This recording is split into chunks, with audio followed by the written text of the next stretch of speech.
Mary Catherine Edwards was a vibrant and loved schoolteacher in Beaumont, Texas. On January 14th of 1995, she would not respond to phone calls. Her parents went to her home on Park Meadow Street in Beaumont, and there they discovered her body in a bathroom. Mary Catherine had been brutally assaulted and murdered. She was 31 years old at the time of her death. Beaumont police detectives and Texas Rangers conducted an exhaustive investigation, but the case remained unsolved. On April 29th of 2021, after an investigation of 26 years by the Texas Rangers and the Beaumont Police Department, Clayton Bernard Foreman, 61 years of age, was arrested for the assault and murder of Mary Catherine Edwards. At the time of his arrest, Foreman was living in Ohio. He has since been extradited to Jefferson County, Texas, and his trial began this month in March of 2024. This is part 2 of our 3-part series on this trial. If you have not seen the first part, I do highly recommend going back and watching that before going into this one. The testimonies in this part of the series are very emotional, possibly triggering, and I do want to give everybody a content warning that we are going to hear from one of Foreman's previous victims. After, I think they said 30-something years, go through what she's going through. But first we're going to start out with Mary Catherine Edwards' identical twin sister. Now, let's get to it.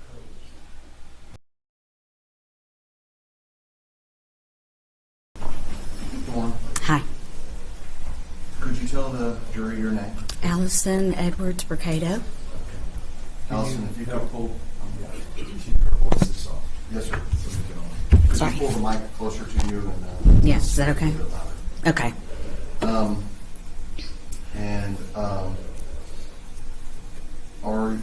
Are you related to Mary Catherine Edwards? Yes, she was my twin sister, And you used to go by the name of Allison Edwards. Allison Edwards. Okay. And how old are you? 60. And she was, and y'all were born to, who were your parents? Mary Ann and Lum Edwards. Okay. And did y'all have any siblings? We had an older brother, Lum. Okay. And are your parents deceased? No. Yes, sorry. No, yeah, they're dead. Sorry. And is Lum, did he, Yes, he passed away. and when did Lum pass away? He passed in 2022, if I'm correct, from COVID. And Tell me Later. about Lum Jr. Yes, sir. Oh, my dad? No, your brother. It's confusing because they're both Lums. My brother died 2 years ago. Okay, and when did your parents pass? My mom passed when she was 80, about 8 years ago. And then my dad died about 5 years ago, from a stroke. Okay, all right. And did you grow up with your sister? Very much so. Okay, were y'all close? Yes, that's an understatement. Yes, very, very. Y'all talk, throughout your lives, did y'all talk constantly? Yes. And for a while there, y'all went to school together. Mm-hmm. You have to speak out loud. You have to say words. You have to say yes or no. Yes, yes, sorry. Sorry. Okay. And where did y'all go to school? We went to Sally Curtis Elementary, and then we went to Marshall Junior High, and then we went to Forest Park High School, and we went to Lamar University. Okay. And did after you got out of Lamar University, let's start off with Catherine. Did Catherine get a job? Yes, Okay. she got a job. She taught 5th grade at Price Elementary School, And- which she loved, and she was fabulous at it. Okay. Did your kids love her? Yes, she called them her kids, and she talked about them all the time. Yes, And and was that 5th grade? that was 5th grade. Yes. And how long had she done that before she passed? Oh, about 15 years, 10, 15 years. Okay. All right. And did you also become a teacher? Yes, I taught kindergarten, for at Amelia, and then I taught at I teach at All Saints now, and I taught at Regina Howe, and she taught 5th grade, and I taught kindergarten. Polar opposites. And and y'all were identical twins? Yes, And there were times, would y'all see your different students out in the store? often.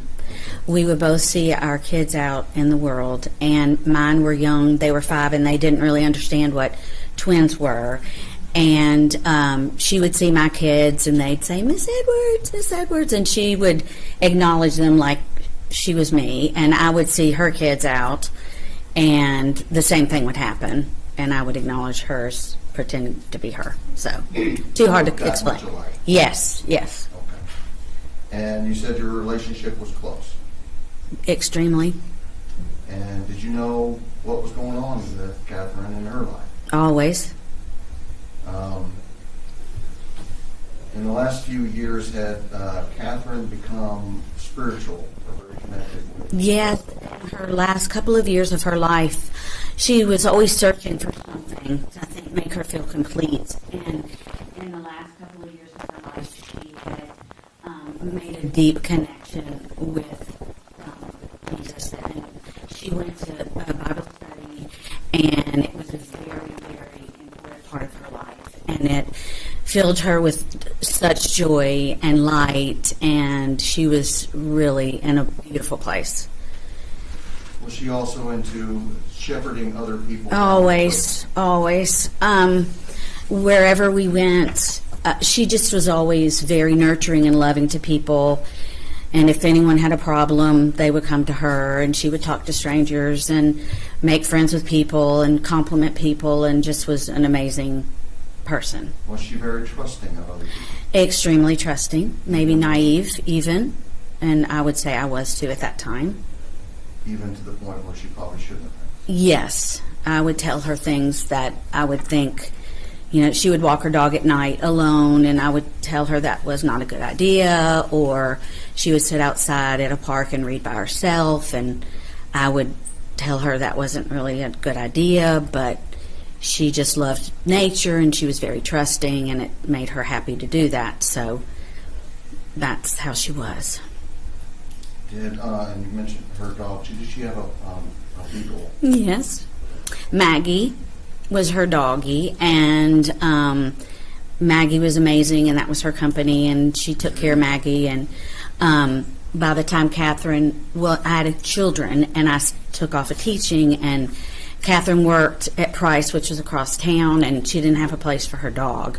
So Maggie would come to our house every day, and Catherine would drop her off, and then we would take care of her, and she would come back every afternoon and pick her up and go. But so I got to see her all the time, and we talked all the time. Were your parents close with you and Catherine as well? Yes, we were always very a close-knit family, always, and we were each other's best friends, and yeah, we were not tight. After you got out of college, did you and Catherine live together? Yes. Tell the jury about that. When we graduated from college and we got our teaching jobs, and we immediately wanted to move out, and we found a really neat place to live in Old Town. And my poor parents, we got a job, moved, and we were out of the house within a week after we got the house. And we lived together forever, it seemed like, but it wasn't that long. But we were together for many, many years and had the most amazing, joyous time together. And then we moved from Old Town to Park Meadow. And it was my uncle's condominium, and we moved in there. And we were there until I got married. And then I got married, and I moved, with my husband. Okay, all right. Let's back up. You recall when you all moved into the condo on Park Meadow? I would say, I don't remember the exact year, but I would say it was, 89. Okay. And 1989. And so you lived with Catherine up until the time you got married to Jim Burkado? Yes, Okay. yes. And do you recall when you moved out from the condo with Catherine? Yes. And when was that? It was right before, after I got married. Okay. And what was the date? What time sort of time? We're talking June 22nd, 1991. Okay. And then Catherine continued to live in that condo. Is that Yes, right? And so you're familiar with the layout of that. very much so. During the period of time, did Catherine date or see different people throughout the time that you were aware of? Mm-hmm. You have to speak up loud. I'm sorry, yes, she had a couple of boyfriends, yes, Okay. All right. through those years. And Serious those- boyfriend. Those were like normal, dating types of Right. And one of them who ended up being an initial suspect was by the name of David Perry. Is that Yes, correct? They had dated on and off for a long time. very much, yes. And is it fair to say that sometimes their or David's relationship with her was a little contentious? It not could be. healthy? It could be. Yes. Young and immature, and Right. And at some point she broke up with him. Is that correct? yes, she did. All right. And after this happened, you actually thought he might be a suspect as well as other people. Yes, And you understand he was looked at right, and he was ruled out. right. Yes, sir. Okay.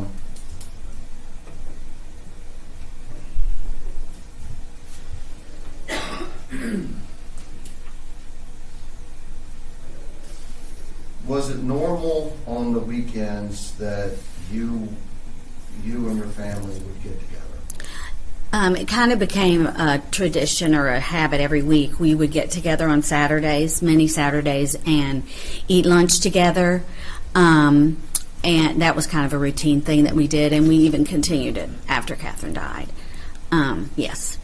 You enjoyed it. Yes. You enjoyed your time with your parents, and you enjoyed your time with your brother and your sister. And I had a new baby at the time, Anna, and she was 9 months old. So we all just wanted to be together a lot, and Catherine adored her, and we just got together every Saturday and did something so we could be together. And did your parents enjoy seeing their kids again? Oh, yes, yes, All right. And constantly. back on, going back to high school, Yes. you went to Forest Park High School, I went to Forest Park High School. as did Catherine. Yes, And that was previous to it becoming Westbrook High School. yes. Was there a person that went to high school with you by the name of Diana Dallio? Yes. Okay. During high school, was Diana Dallio friends with you and Catherine? Yes, she was. Did you become aware of a person that she was friends or dating with during high school by the name of Clayton Foreman? Yes. Eventually, after high school, did Diana Dallio get married to Clayton Foreman? Yes, she did. As part of her wedding, were you and Catherine asked to be bridesmaids in that wedding? Yes, we were. And did you all, in fact, go be bridesmaids? We were bridesmaids. Do you recall what year that was when y'all got married? When they got married, Yes. we graduated in 81. I think it was 82. Okay. All right. But that, if Diana came in and testified, she would be able to identify that date a little bit. Yes, Okay. yes. All right. Okay.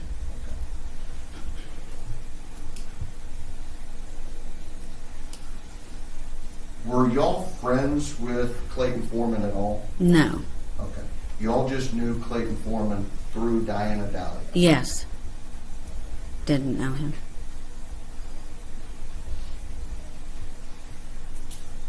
On January 13th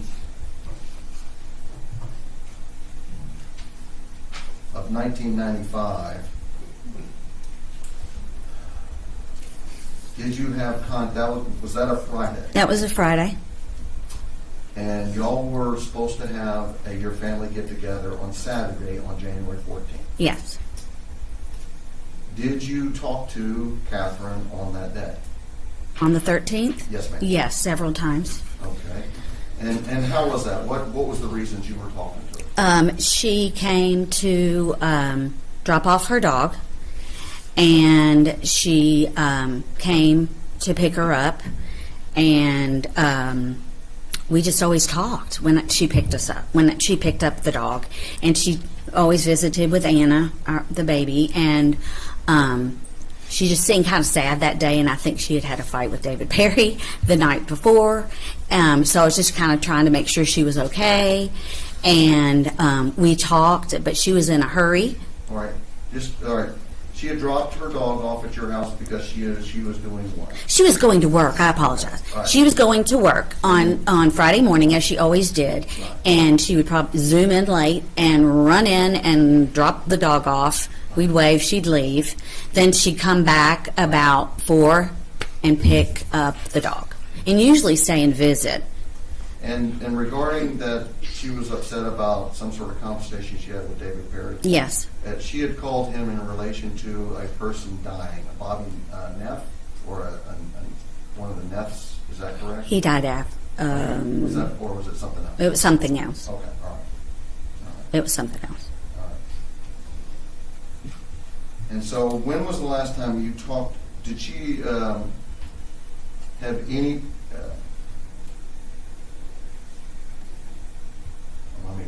When's the last time that you talked to your sister?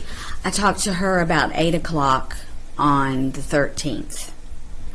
Was that normal? Very normal. Hold on. Yeah, AM, PM. I'm sorry, PM evening. Thank you. Friday evening, about 8 p.m.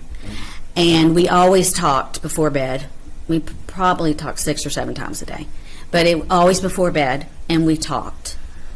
And was there anything that raised your concern in the conversation that you had? not at all. She had gone out to eat and got Italian food and was having a quiet evening and doing her Bible study and about to go to bed. Next morning, how did it start? It started like a normal morning, and we got up, did our normal thing. Always called Catherine first thing, wanted to touch base about plans, lunch, going to the movie. So I called her, and she didn't answer. So I didn't really think too much of it, but then I continued to call her over and over, and she never answered. And this was back in the day of rotary landline, and she had an answering machine, and I left lots of messages. And she was very good about checking her machine and calling you back. Okay. So, I'm sorry. I'm sorry to interrupt you. No, that's fine. That was back we didn't have cell phones back then? No cell phone back then. Okay. And so you'd call a landline and you'd leave a message, and there'd be a machine that would, in case everybody doesn't remember, there would be a machine that would take down your message. Right. And so, Hey, Catherine, where are you? Call me back. And then they go, I'm worried about you. Where are you? but that was sort of abnormal, though. Very abnormal. And I had a really unsettling feeling. Okay. It didn't seem right to me. All right. So as the day went, what happened then? Well, we ended up going over to my mom and dad's house. And Catherine wasn't there, and none of us had been able. My brother was there. My mom and dad were there. Jim was there, and my Anna was there, my baby. And mom and dad were there, and we had gotten McDonald's or something. And we couldn't get Catherine, so I remember telling my dad she might be cooking for Lanya because she was in the junior league. And I said, why don't you go to St. Andrews and see, maybe she's doing that. That would be a reason she wouldn't answer the phone and you don't get finished till noon. So he got in the car and drove down there, and she wasn't there. And as time went by, it was... Okay, because that's what dads do, is they go and they worry about their daughters. They worry about their daughters, and my dad was very protective and was always worried about us, and always, especially her living alone. He did not like that at all. And so he came back, and she wasn't there.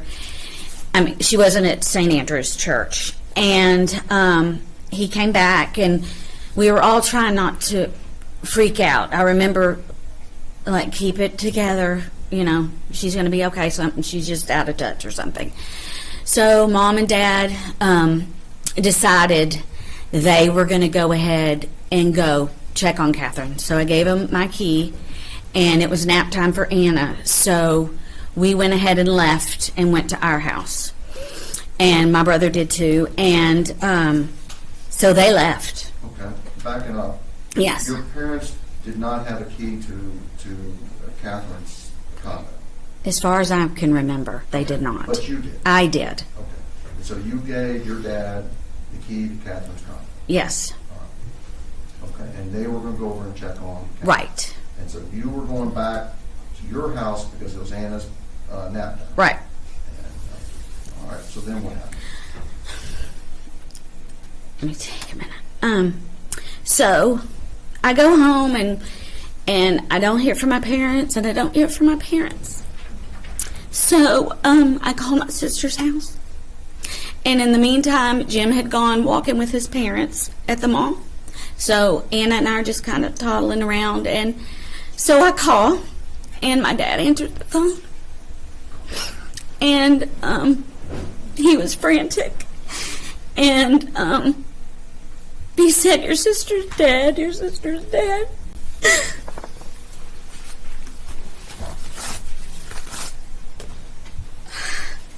I'm sorry.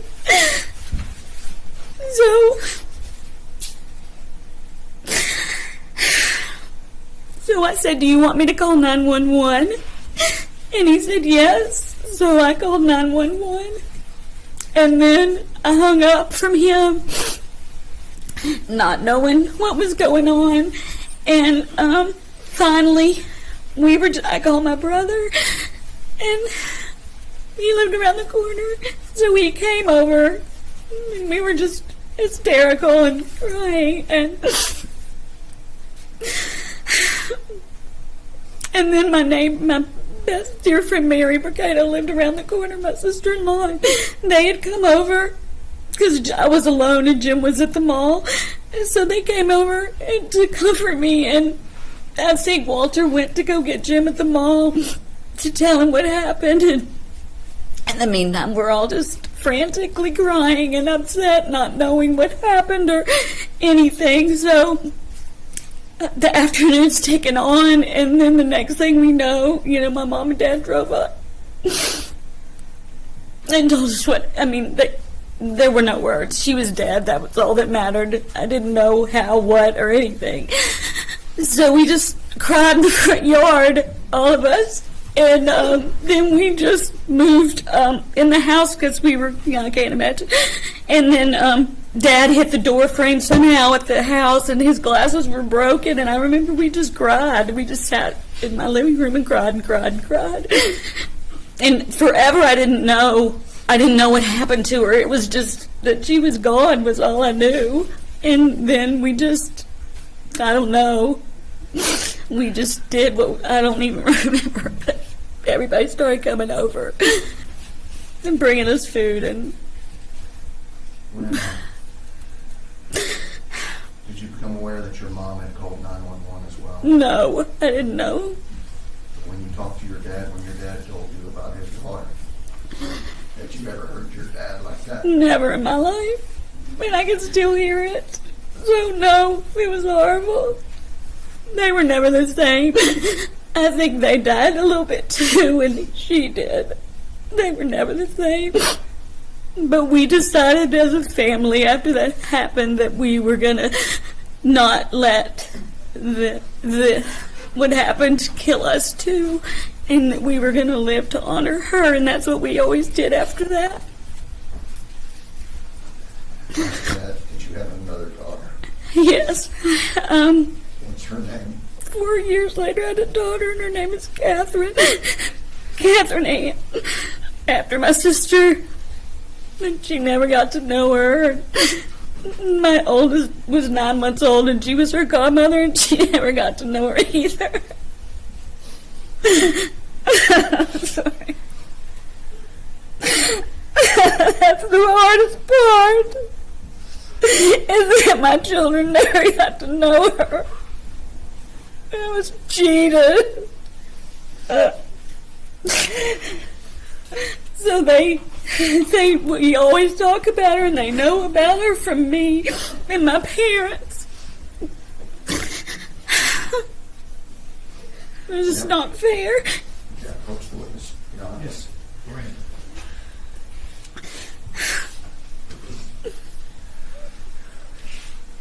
We met a couple weeks ago. Was that? You remember that? Yes. Remember, I showed you some pictures of your sister. Yes, yes. And I'm going to ask that you see if you recognize these photographs. Okay. I'm going to show you what's been marked as States 39. Do you recognize that picture? That's my beautiful sister. Fair and accurate photo? Very. Okay. States 40. What's States 40 a picture of? That's when my nephew was born. Yeah, that's us, all of us. Your sister and you and your... Yes, my your brother. Okay. Fair and accurate photo? Fair and accurate photo. States 41. Do you recognize that? That's Catherine as a teacher with her students. Yes, that's Okay. Catherine. That's her class? That's her class. Fair and accurate photo? Fair and accurate.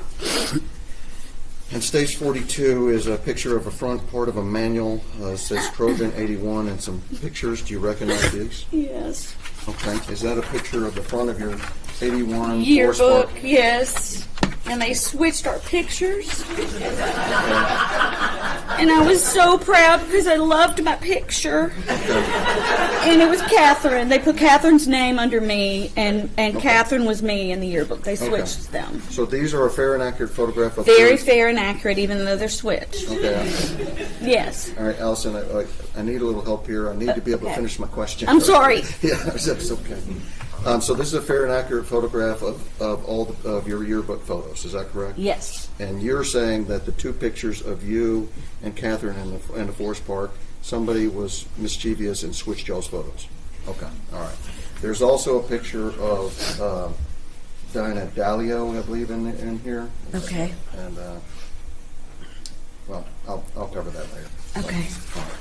And then I asked you to do a diagram of yours and Catherine's condo, but also then at the time Catherine's condo. Is that your Yes, yes. And That's you correct. drew one, and then I guess we computerized it. But I'm going to show you what's been marked as 43 and 44, and do you recognize those two diagrams?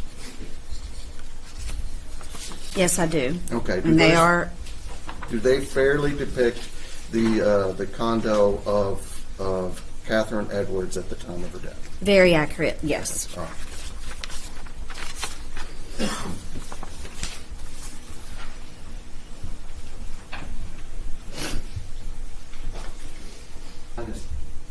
Is that a picture of your sister Catherine? That is a picture of my sister Catherine.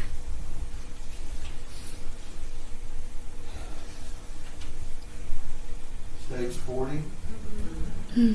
That's a picture of my sister Catherine.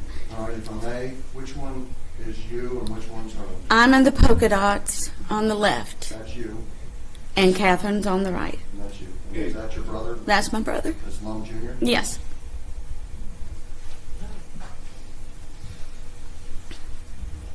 Stage 41. Is that a picture of your sister? That is Catherine. And is that in her 5th grade class? That is her 5th grade class.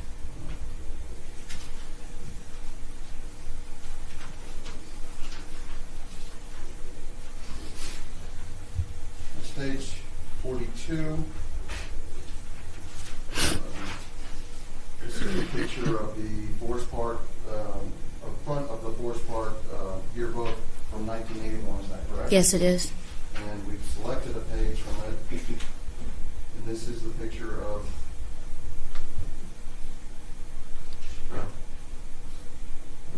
you two, Catherine and Allison Edwards, but you say the pictures are switched in reverse order. Yes, they are. That is a picture of us. And just to show for right now, but we'll cover it later with other people, but these are the...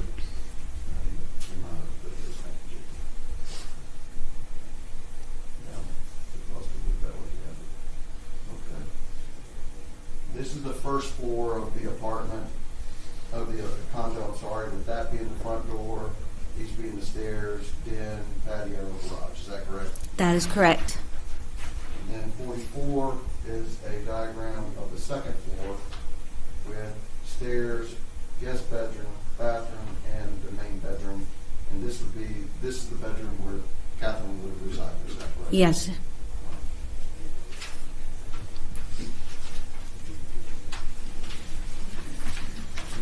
Thank you, Judge.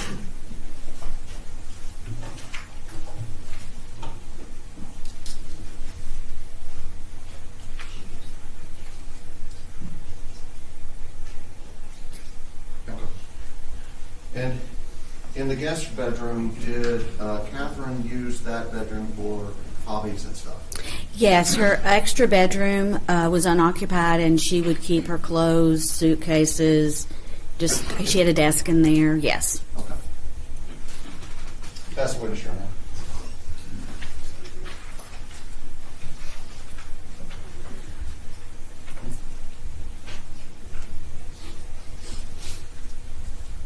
Good morning, Mr. Potato. Hi.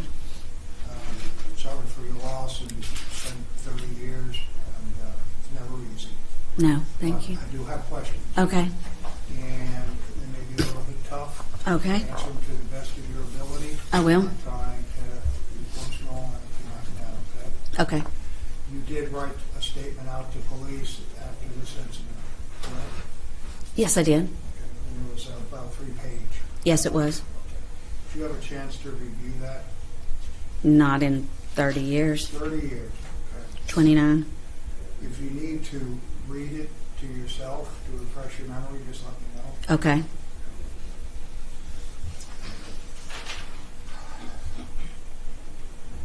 You and your sister, did you all live together over on Meadow View? We lived together on Park Meadow, yes. Park Meadow View. And do you know when you moved in, approximately what year it was? Approximately 1988, 89, something like that. I'm not exactly sure. And this happened in 1995?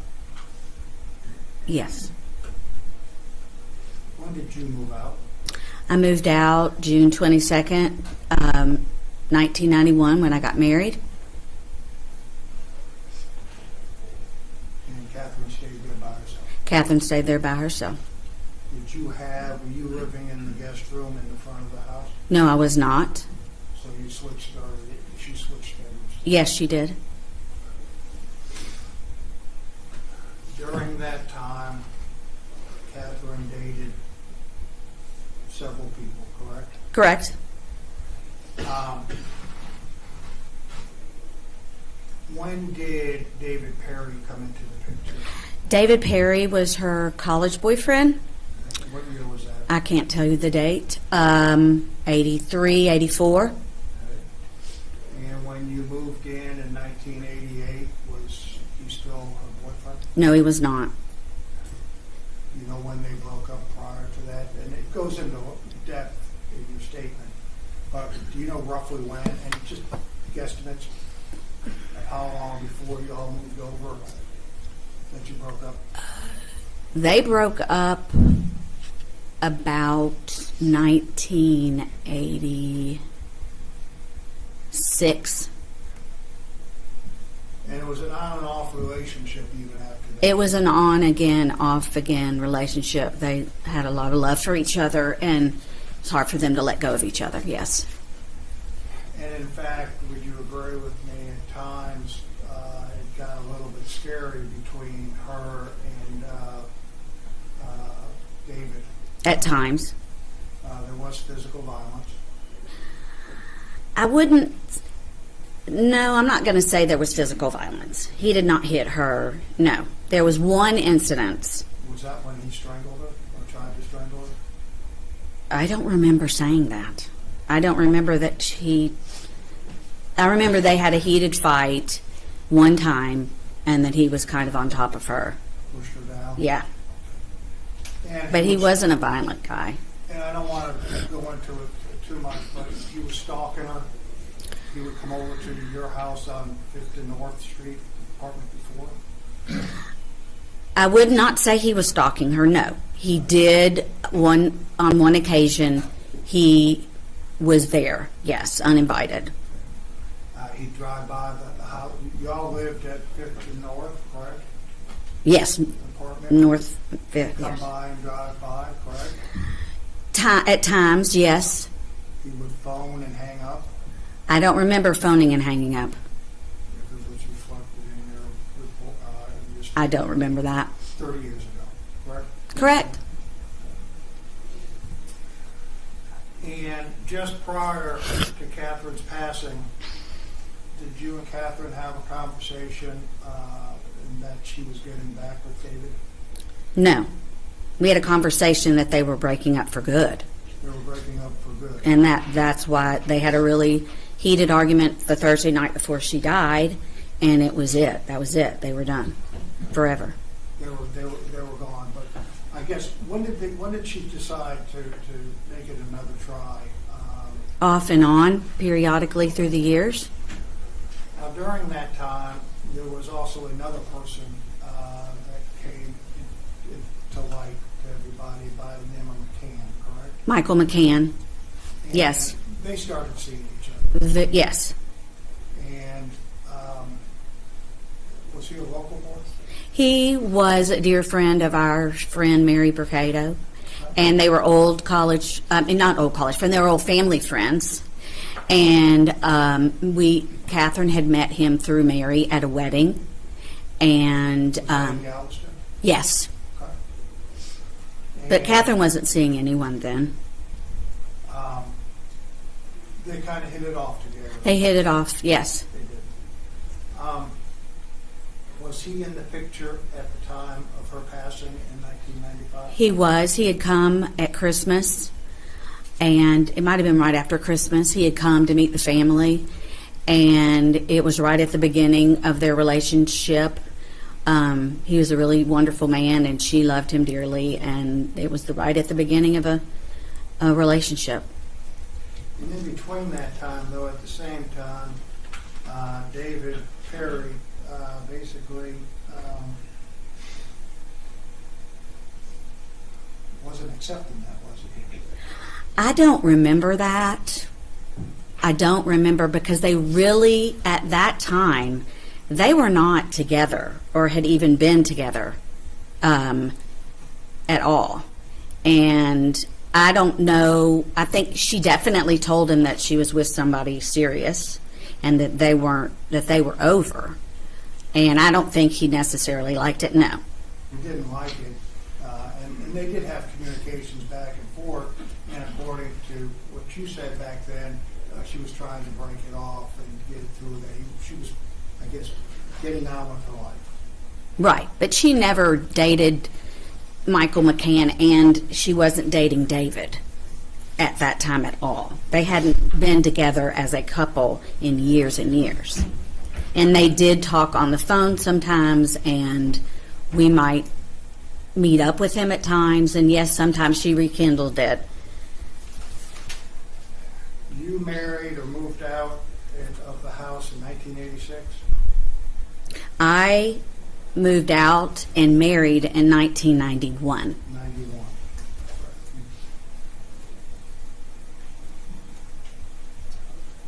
During that time period, did your sister and you go out and at night sometimes? During the time I was married, No, before we got married. we went out some, but not a lot, no. After you got married, did you all ever go out at night? Not together. We went to Bible study together. We might go celebrate friends' birthdays together. Yes. Do you remember telling the police that you all, I guess, or maybe it was just Catherine, would go to the Sundance Club? Yes, we would. That was long before I was with Jim, though. This was when we lived on North and Fifth. Do you know whether or not she frequented clubs or went out at night socially? She didn't go out to clubs unless we were all together as friends. We did not, after we all graduated from college, we didn't continue going to clubs, no. She did not go to clubs, no. No, didn't go to any clubs at all? Not after we graduated college. We might have for a bride's, I think after a bachelorette, a bunch of us went out, but no, that was not our norm. No.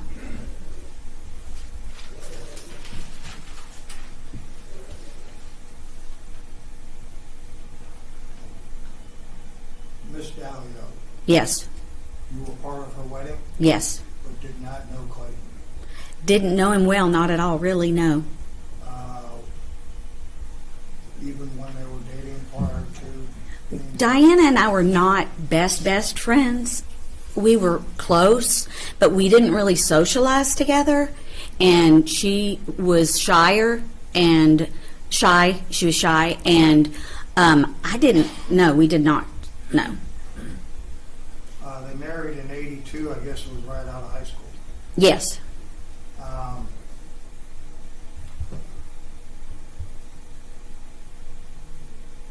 Did you associate with her at all after? Yes. Yes. But we both had kids. She had a child. We were in different places in our life, so I didn't really see her very much. She was married and had a child, and I was still not married and more single than she was, and we really were at different places. So we might go to lunch for a birthday, but no, we didn't talk on the phone often at all or anything. How about Catherine? No. She didn't No. keep up with her at all? Not as much. No, we just didn't. We were just in different places in our lives. And any times that you can remember when you talked to Miss Dallio, Denise, right? What was her name? Diana? Diana. Diana. Not Denise. Did Clayton's name ever come up? I honestly don't remember. I cannot tell you yes or no because I do not remember that his name ever came up. We didn't really talk about him, no.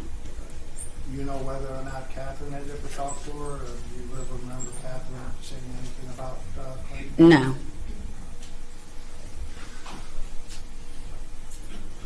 How often did you go over to the townhouse that y'all lived in? Frequently. At least once a week. After this incident, did you have a chance to go back into the townhouse? After the murder? Yes. Yes. Okay. When you went through the front door, how long after this happened did you go back? Did you go back in there? I don't remember. A day? Couple Days. Whatever. What initial? Well, the police invited me for a sit down around the kitchen table after it happened, yes. 2 or 3 days after it happened. So that was my first encounter after it happened.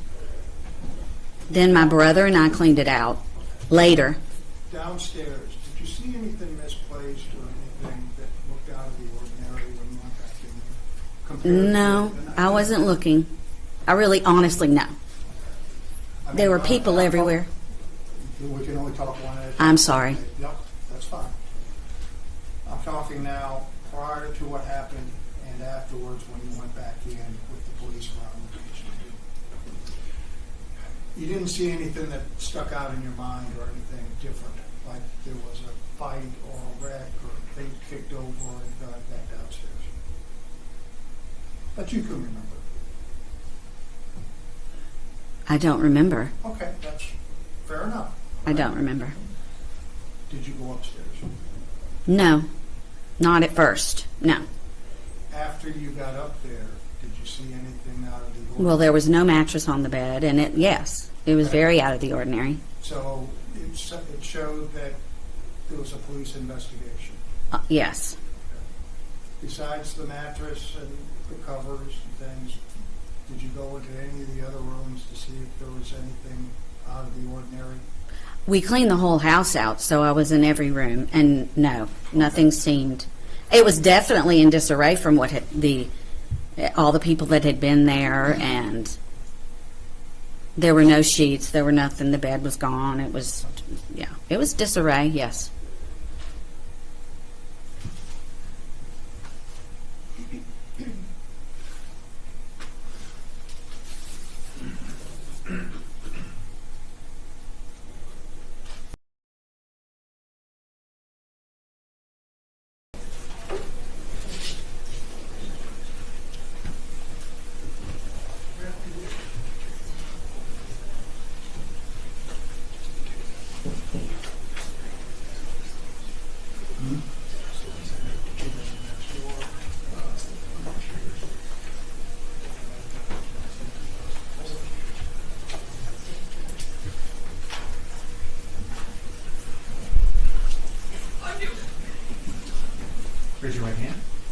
solemnly swear or affirm that the testimony that you will provide will be the truth, the whole truth, and nothing but the truth. So help you God. Yes, sir. Please have a seat. Thank you, sir.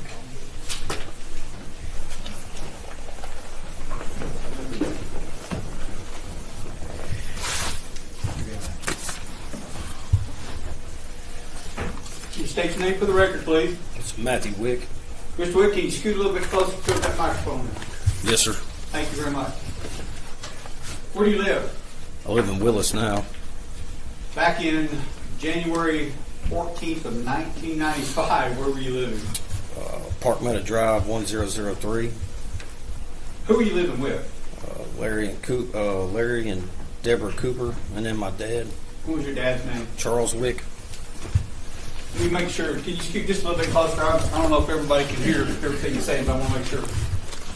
So how old were you in 1995, January 14th of 1995? 12. Were you going to school back then? Yeah, Vincent Middle School. Did you know that there was a lady living next door to Mr. Cooper by the name of Catherine Edwards? Yes, sir. And being 12 years old, did you ever have any interactions or contact with Catherine Edwards?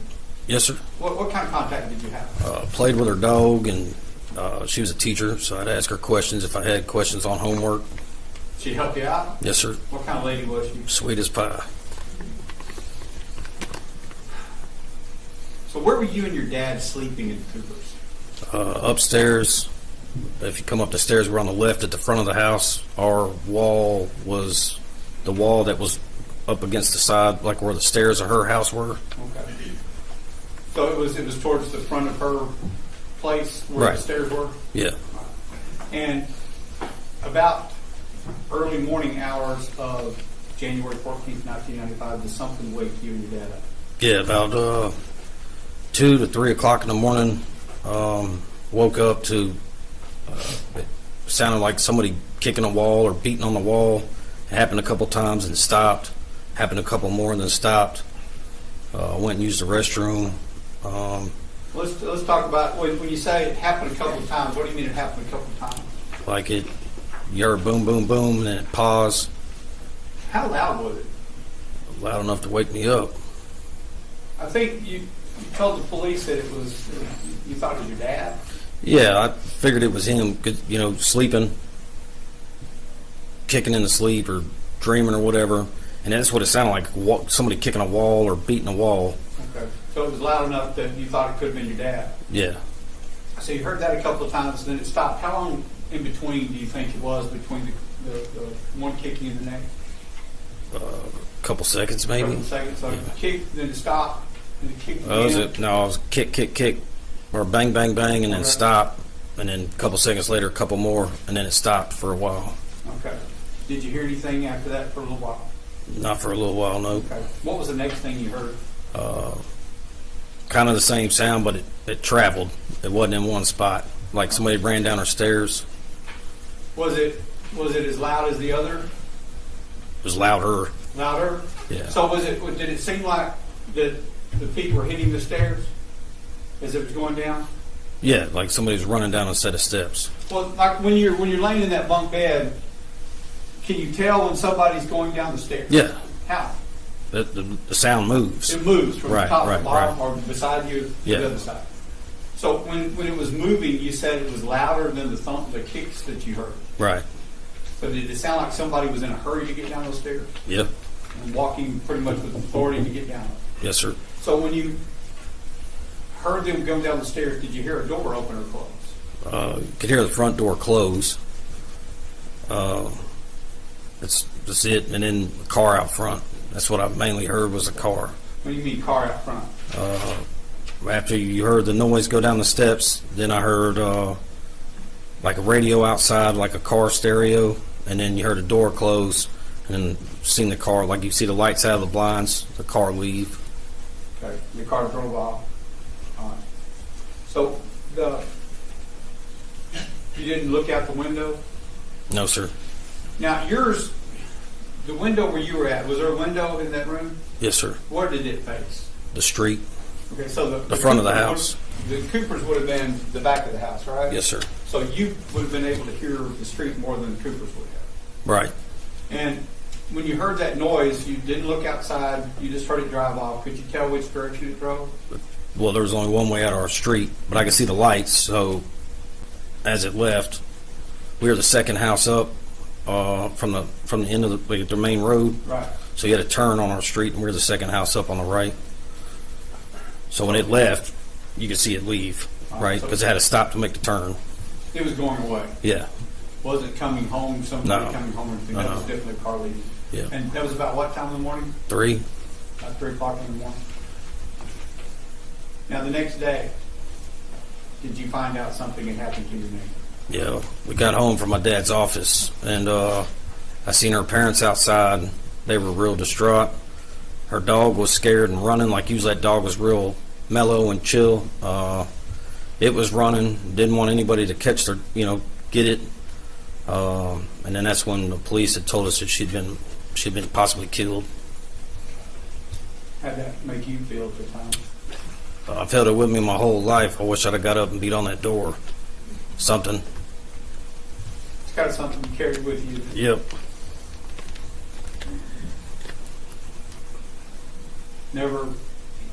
Never got over that even this many years later. You never saw anybody though outside? Never looked. No, sir. Thanks, sir.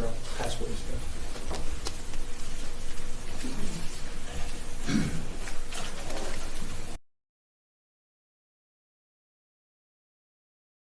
My name's Diana Cope. And did you previously go by the name of Diana Dalio? Yes, And you got married to a person by the name of Clayton Foreman. yes, And you see the person you know as Clayton Foreman here in the courtroom today. yes. Would you please point to and identify an article of clothing on him? He's got a a gray shirt. Are you pointing to this individual right here? Yes, with the glasses. Your Honor, please let the record reflect that the witnesses identified the defendant, Clayton Foreman. Yes, it would. Did you go to school with Clayton Foreman? He was a senior when I was a freshman, but I did not know him then. Oh, well, I was introduced to him by a friend, but it was after he had already graduated. Okay, all right. But you were familiar with him from Forest Park High School, is that correct? Yes, I knew that he had attended Forest Park. Okay. And did you also go to school with Catherine Edwards and Allison Edwards? Yes, Boys already in? Okay. So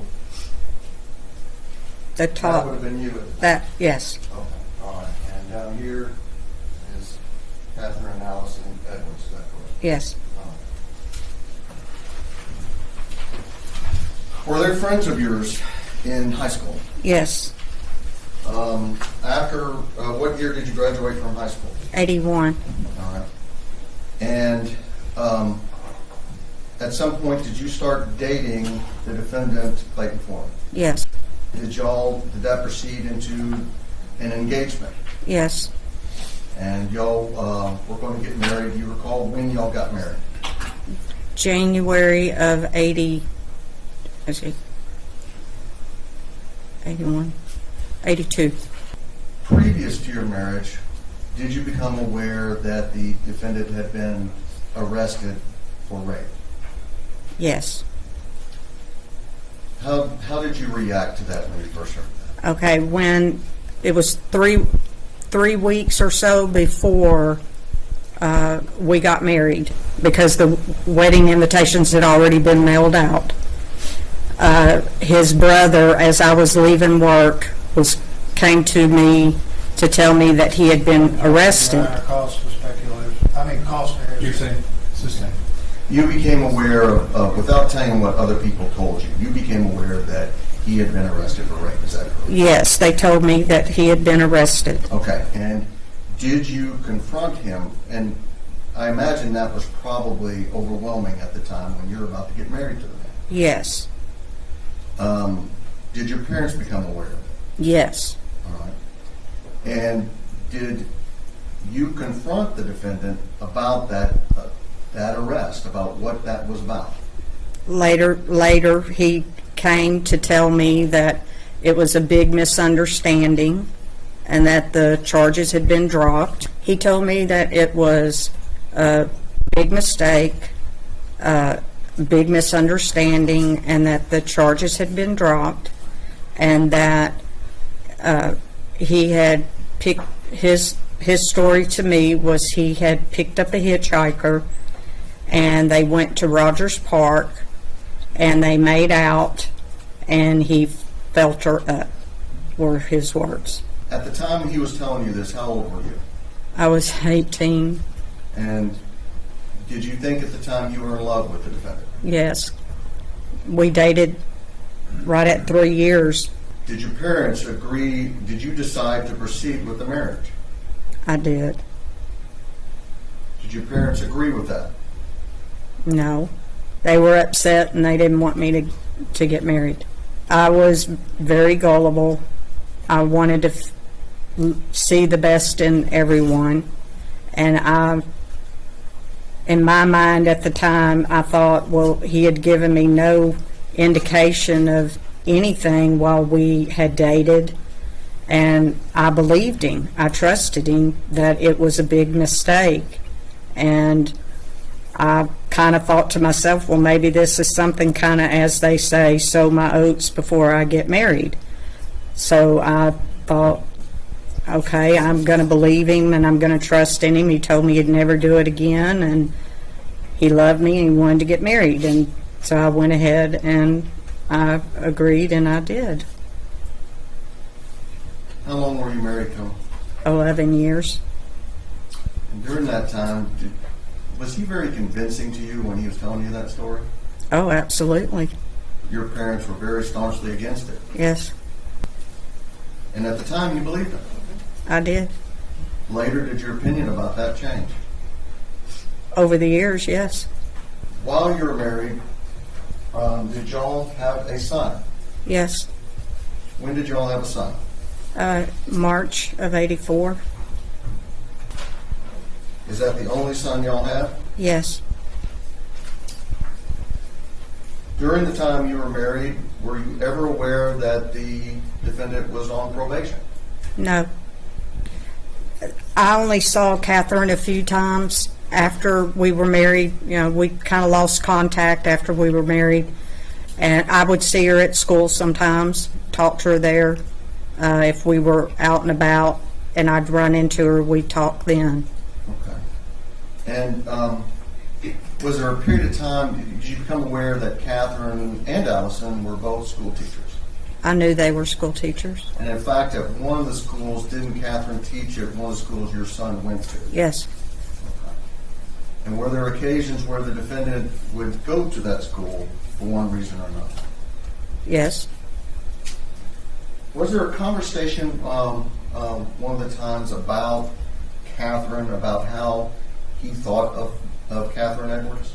Yes. He had told me, I don't know why we were talking about it, but we were just talking about different things, and he had said that in high school he would see them in the hall and he always thought they were so cute because they were twins, and he felt as though he wanted to make sure he protected them, that nobody would mess with them, because how the seniors would rush the freshmen. To this day, do you understand why did you understand that comment? I didn't think anything of it at the time because I thought they were cute too, you know. They were Right. so sweet. And But what's the segue? What made him focus on Catherine and Allison at that point? I don't know. Early on, was he a sort of a husky, heavy-set guy? Yes. During the period you were married, what sort of, without going into detail, what sort of work did the defendant do? He did a lot of sales jobs where he'd have a territory and he'd What go kind to of sales? do I say the name? Like a Yeah. Nabisco. He worked at Nabisco. He worked for a liquor company.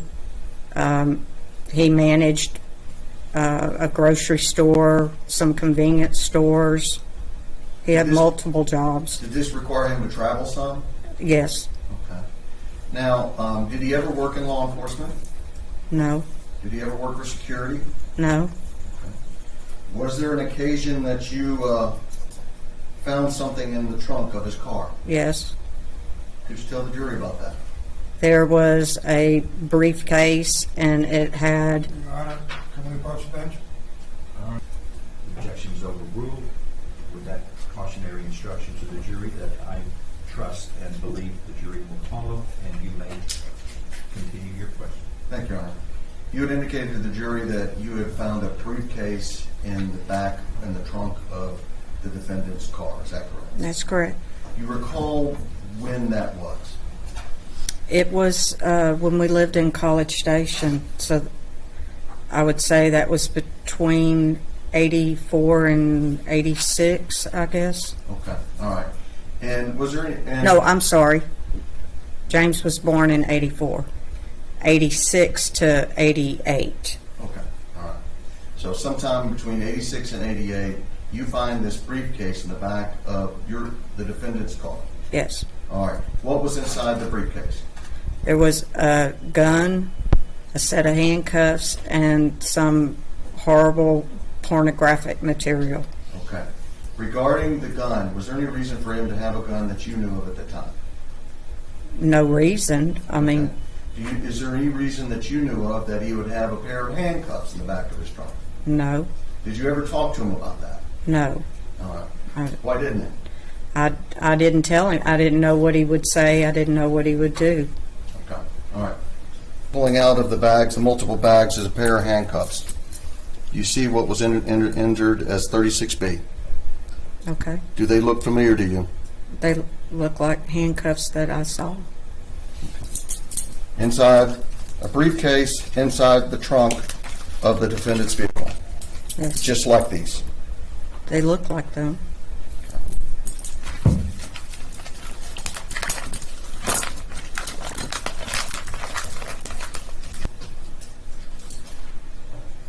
Did y'all end up getting divorced in 1993? Yes. After you got divorced, did your son reside with you? Yes. Did the defendant have a mother that lived in town? Yes. What was her name? Marie. Okay, and that was Marie Foreman? At the time, she got remarried. Okay. Where did she live, let's say in 94, 95? She lived on Laverna Street. Was that over in Terrell Park? Yes. And in the latter part of 94 and the beginning of 95, where did you live? I lived on Briarwood.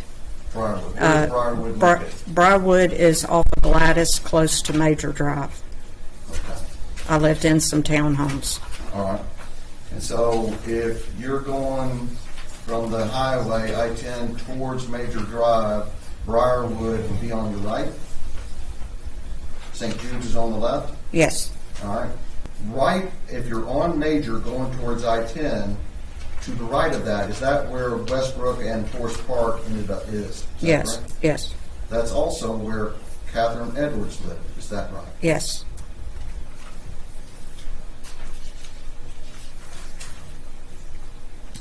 After you got divorced, was there visitation of your son with the defendant? Yes.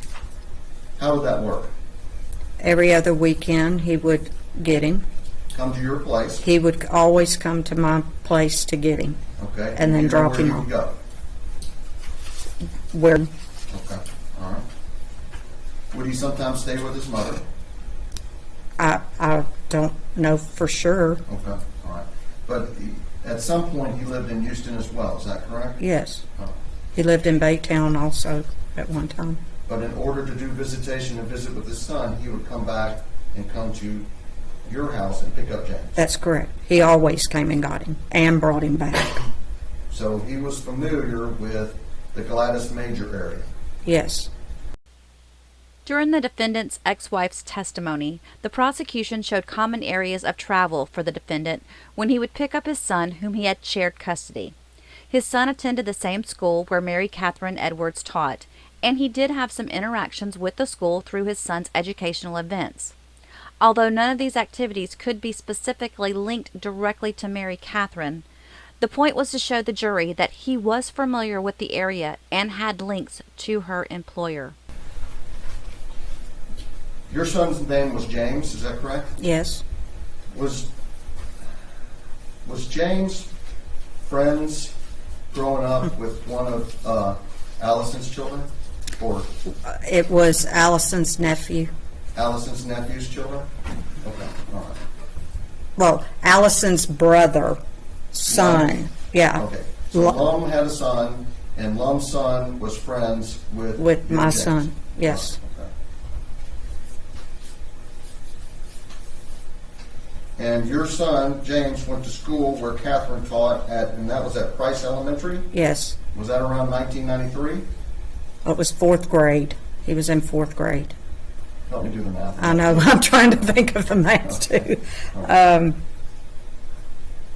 Well, 84. Trying to think of how old you are in the fourth grade. First grade, second, third, fourth. He was 8 years old, so probably in 88. No, that's that can't not- be right. You said he was born in 84, is that correct? Oh, I'm sorry. Yeah. So it'd been 92, 93. Yes, I'm sorry. All right, okay. Is Okay. that- I don't- No, he was 8. He would be around 8 years old. So, Okay. yeah, I'm sorry.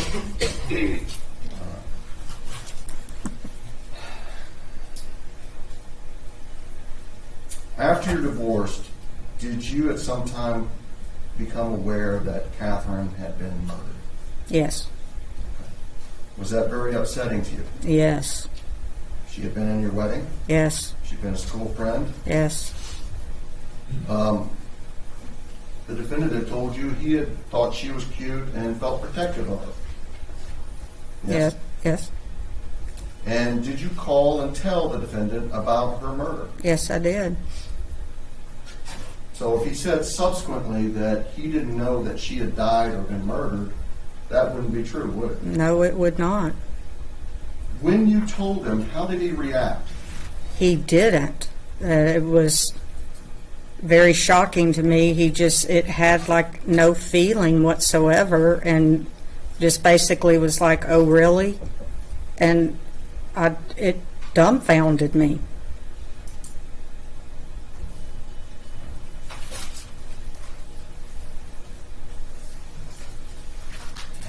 May I approach the witness one more time here? Yes. I'm going to hand you what's been marked as State's Exhibit 161 and ask, does this appear to be the 78 pictures from the 78 yearbook from the Forest Park Trojans? Yes, And the pictures here this include a picture of Clayton Foreman at that time? yes, Okay. Well, there's a fair and accurate photograph of the front of the Forest Park yearbook from 78 and the pictures of the some of the students that includes the defendant. Are they fair and accurate? yes, All right. Page 161, that's the picture of the front of the Forest Park Trojans 78 yearbook. Is that correct? yes, sir. Second page of 161 is a picture of the students, which also includes Clayton Foreman. Yes. Please help me. All right.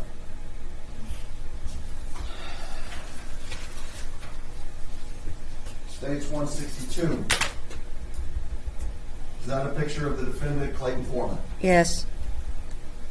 He wasn't as heavy as he is now, but he had He was some bulk to him. stocky built. Okay.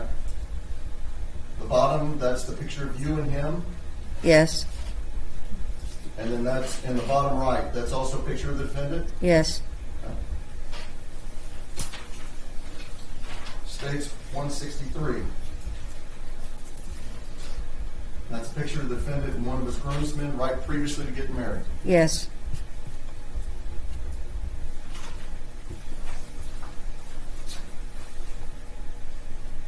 This picture was taken after he was arrested for rape. Is that correct?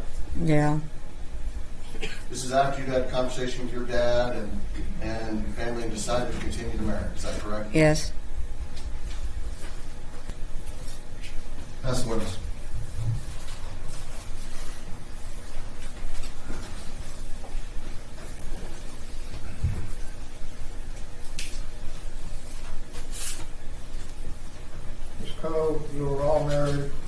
7 years. Yes, sir. What church were you married at? St. Jude's. It's safe to say that you all grew up around the area of St. Jude's. Yes, sir. Forest Park High School, is that now Westbrook? Yes, sir. And that's at Phelan, the end of Phelan and Major Drive, right? Now it is. Yeah, yeah. And wasn't it Phelan Drive out there then? I believe it was Calder, considered Calder then. You all went there for 4 years, Yes.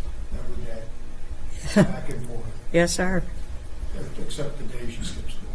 I never skipped. How many places did you reside with Clayton when you all were together? Let's see.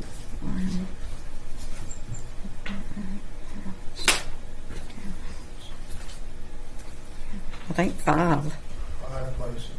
So your first place that you all lived at was close to the vicinity of what you all testified to, correct? Yes. How long did you live there? Just roughly. Probably a year or two. Okay. And when did you move after that? We bought a house on Mapes, which was in the Amelia area. Okay. So that, there again, that's Forest Park, Mapes, and there's some other streets around there, but this is Major Drive. The railroad tracks across College or next to College, right? Yeah. And so Mapes was over and back over here. Yes. Uh-huh. So, a couple of years ago. Yeah, maybe a year or two. After Bedford, where did you move We moved to College to? Station. So you went to College Station, and then when you came back from College Station, where did you move to? We moved to his, I forgot that one, his mother's house for about a year. Okay, and that was down, I believe, testified that she lived in Terrell Park. When did you move over off of Linus to Bryant Way? After staying with his mother. So you So all went over to Bryant Way? that's when we went to Briarwood, and that's where we stayed until after Until he the left. Divorce. Yes. Okay. I stayed there afterwards, but he did not. So it wasn't like you went over there in the 90s. You all moved back over there again to this area, and that's where you all were staying, which is, I think, you a little closer. And this is State's Exhibit 64 with the apartments and Linus. Fire station is right there, St. Jude's, where you got married, right across the street. So it's safe to say that most of your life, somewhere around there, you all were all about the same area.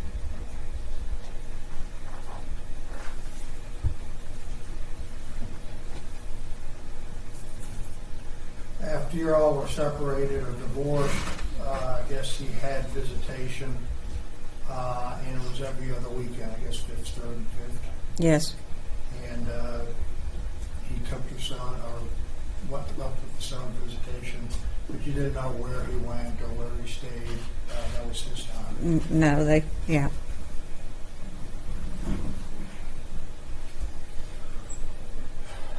State asked you some questions after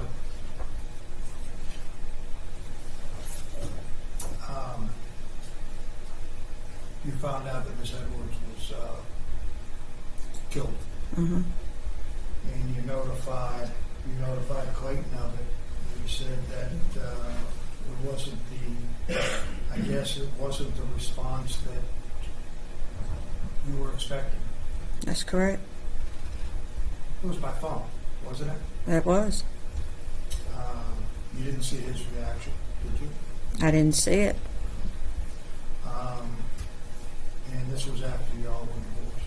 Yes. You said that after that, he was possibly living in Houston at the time, and so that means he would have brought his son back and forth from Houston. Yes. He didn't stay at his mom's. If he did, yeah.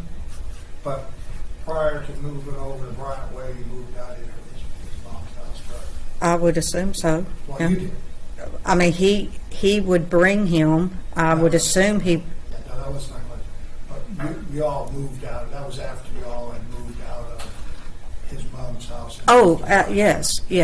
I'm sorry. Not trying to trick you. Okay, I'm sorry.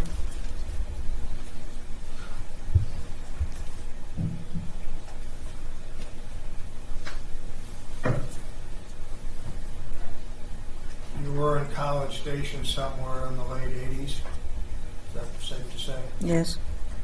Did you ever see, and you moved a couple times since College Station, at least twice, maybe 3 times? Did I'm sorry. You had moved. Y'all had moved together at least 2 other places, right? Before College Station? No, after College. After College Station, we moved to his mother's, Right. and then you yeah, moved somewhere else after that, right? Right. Did you ever see the briefcase again? no, Back of the car? no, You never saw it at all? no.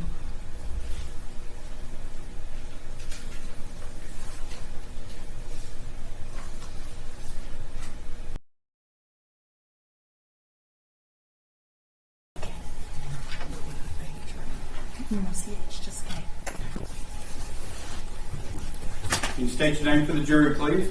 Christy Weimer. And Ms. Weimer, where do you live right now? I live in Grove City, Ohio. How long have you lived in Ohio? All my life. While you were living in Ohio, did you meet and know a person by the name of Clayton Bernard Foreman? Yes.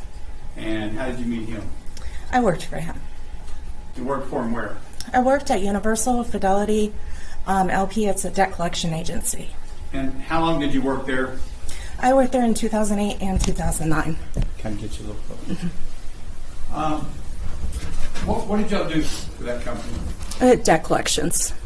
Was it just phone debt collection? That's correct. So you never actually had to go out in the field and do anything? No, sir. Okay. Clayton Foreman, do you see him in the courtroom today? I do. Can you point to him and describe something he's wearing? Yes, that's him. He's wearing a gray shirt. The record reflects he's identified the defendant. Yes, it will. So you said you worked for him. Was he your supervisor? He was.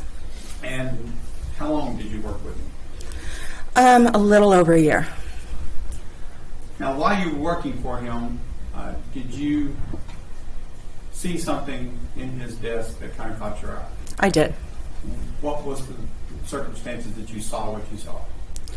The first time it was a performance review for employees, and my review apparently wasn't on his desk whenever he called me up, and he had to get into the desk drawer to get my review out. And in the back corner of the middle desk drawer on the right-hand side was a pair of handcuffs. Now, did you think anything strange about that at the time? Absolutely. Why? Because we work in debt collections, there's not really a need for handcuffs. Was that the only time you saw those handcuffs? No, sir. When was the next time you saw it? It was another occasion. We had a team meeting to go over metrics, how we were performing. And whenever we were back in the conference room, he didn't have a piece of paper that had the metrics on it. So he asked me if I would go to his desk and get it. And whenever I opened up the drawer, there was a pair of handcuffs laying on top of the paperwork that he needed. Does this look like the same kind of handcuffs that you saw before?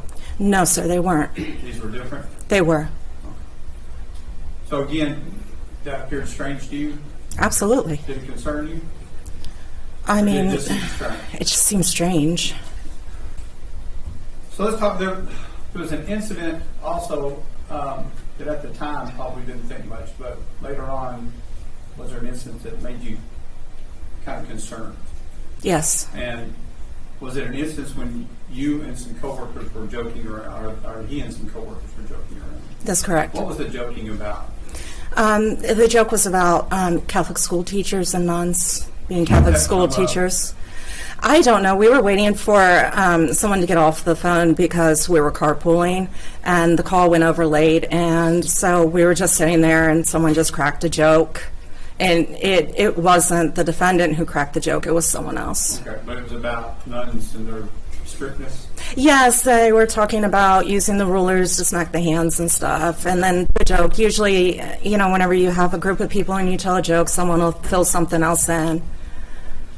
So what did Clayton Foreman say that at the time didn't mean anything but later did? He said, why are they always called Mary Catherine or something like that? He said, it's always Mary Catherine. And at the time, did that mean anything to you? Absolutely not. But later on, why did it become important to you to tell someone? Because I saw the articles saying about the case and the name, and I realized that was the same name I had heard. Now, how did you come to talk to the police about all this? I actually saw a story on Facebook, and I made a comment in response to another comment, and I had mentioned that he had kept handcuffs in his desk. And about 5 minutes later, my telephone rang, and it was the Beaumont Police Department. So they do watch posts on Facebook, don't they? They absolutely do.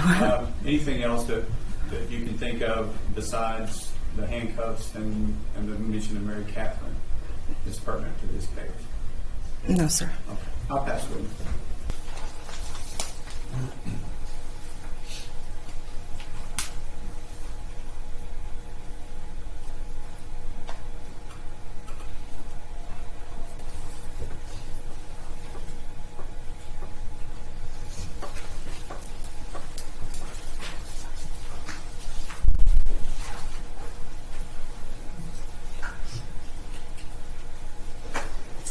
Please raise your right hand.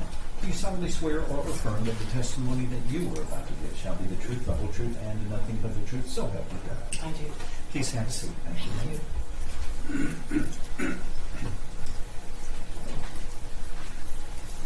Did your first name validate? No.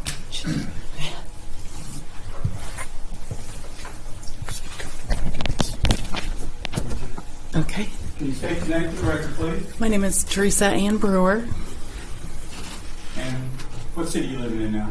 I live in Cedarville, Michigan. Okay. How long have you lived there? Since May 7th of 2021. Do you know an individual by the name of Clayton Foreman? I do. You see him in the courtroom today? I do. Can you point to and describe something he's wearing? Gray shirt. The record reflects he's identified the defendant. Yes, it would. And how do you know Clayton Foreman? He was my fiance when he was arrested. When he was arrested? Mm-hmm. Where were y'all living at the time?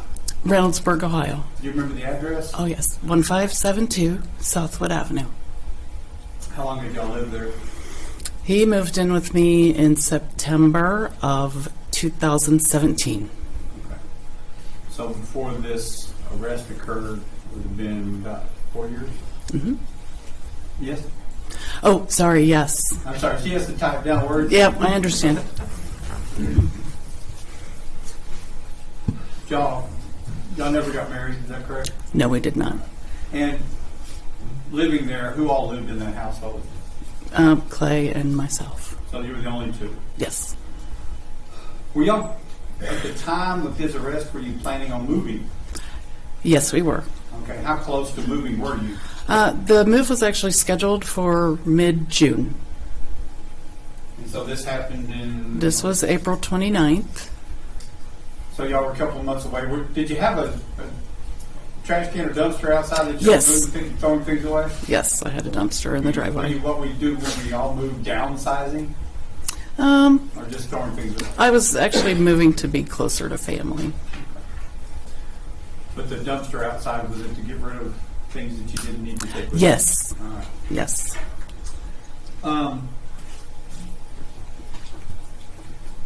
During the time that y'all were engaged and living together,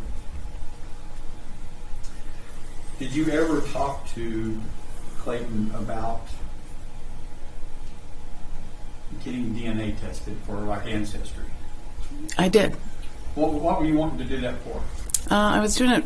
I wanted to do the National Geographic study of where Neanderthal times Right. until now, just how the family traveled.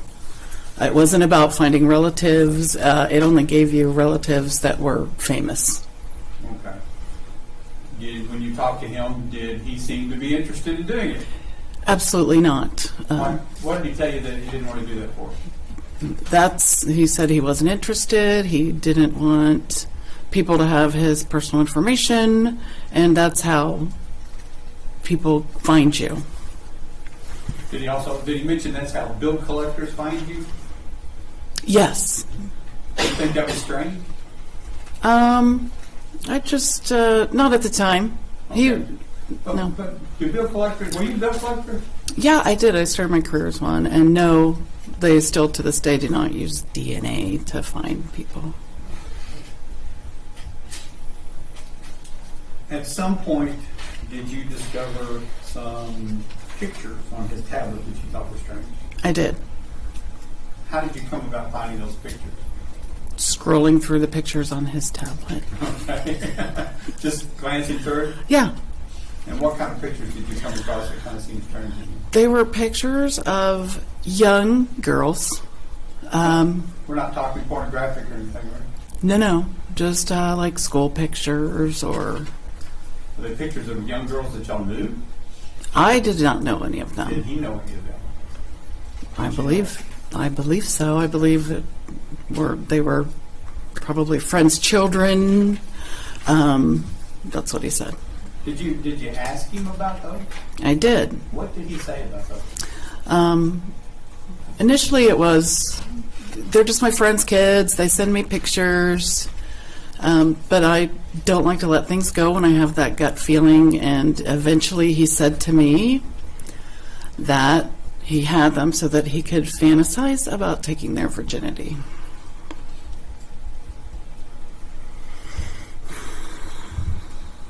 How'd you feel about that? That was very creepy. Did he ever take those off of his tablet? Did you ask him to? Yes. Was there a time that you found out about an arrest that he had in 1981? Yes. And did you confront him about that arrest? I did. What did he say about the arrest in 1981? It was a mistaken charge that they had been drinking, and she falsely accused him of rape. Did he say he felt her up? No, I I don't remember saying that. no. Did he say that she got mad at him and filed charges against him? Do you remember him saying that? I don't recall. You don't No. remember? Okay. What kind of charge was it? It was felony, and then when I was digging around more, the sites that you can get the mini background checks, one of them said felony rape, and that's the story. That's the one you took confronting him about. Okay. Did you ever notice that Clay had a affinity for law enforcement things? Yes. What did you notice about that? He liked to look at badges. He had a lot of badges saved, pictures of badges. I think, I'm not sure that if he had a badge collection. I never saw one, but he told of stories when he went with one of his friends on ride-alongs and different things like that. Did you ever see him on websites with trading badges? Do you remember that? No, I don't recall that. Talking to the police about that? Okay.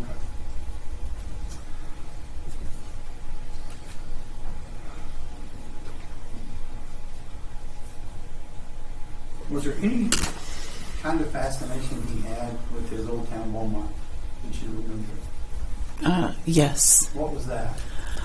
Every morning before he got out of bed, he would read the Enterprise online. The Beaumont Enterprise? And pretty much every evening he would read the news from Beaumont. Okay.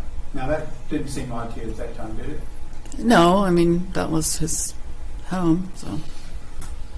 When you add everything up, does it look like it might be a little strange? Absolutely. Tell us the circumstances about how you found out Clayton's been arrested? The day he was arrested? Yes. Okay.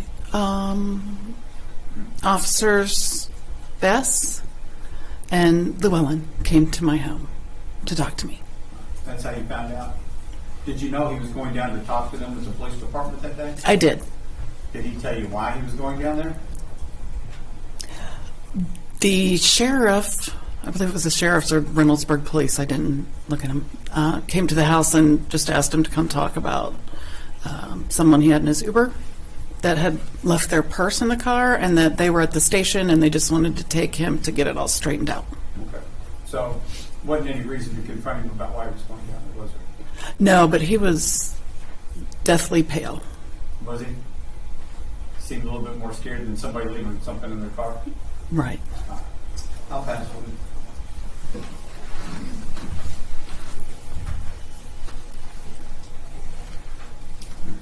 Is it Brewer? Yes. Brewer.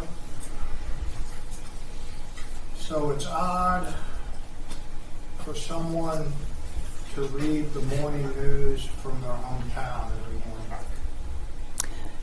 In hindsight, it's very odd. It struck me as very odd because of what he had done. I read the news every morning. I'm up from here from my hometown. Matter of fact, 2 hometowns that I lived in Vermont, Connecticut. Mhm. Objection, Your Honor, is testifying. Is that a Odd. question? Yeah, is that odd? To me, it is. Who were you born and raised? I was born in Pennsylvania. Most of my life was in Ohio. You never go and wonder what happened in Pennsylvania? No. How old were you when you left Pennsylvania? 2. When you were in Ohio, were you in the same place as where you were in 2001 when this happened? I grew up in the Columbus area. You ever look in to see what's happened in Columbus or your old schoolmates or people you worked with? Anything I need to know, I hear from friends there. I don't subscribe to the news. You don't go back and look. No.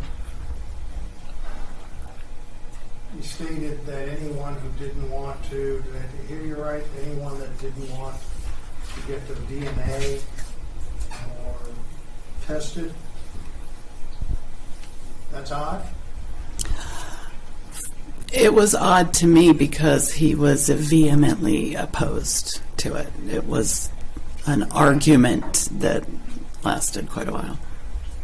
And odd in what way? To me, I had suspicions and felt things were off, and he was very, very opposed to that. So anyone that is opposed to getting DNA so that you could find out all the way down to your family tree of who did what and with who and other relatives is odd to you? No, that's not what this DNA was for. It was tracking from the first genes that matched you of Neanderthal times and how your family traveled, how those genes traveled through. Did they come through Africa? Did they come through Eastern Europe? Where did they begin?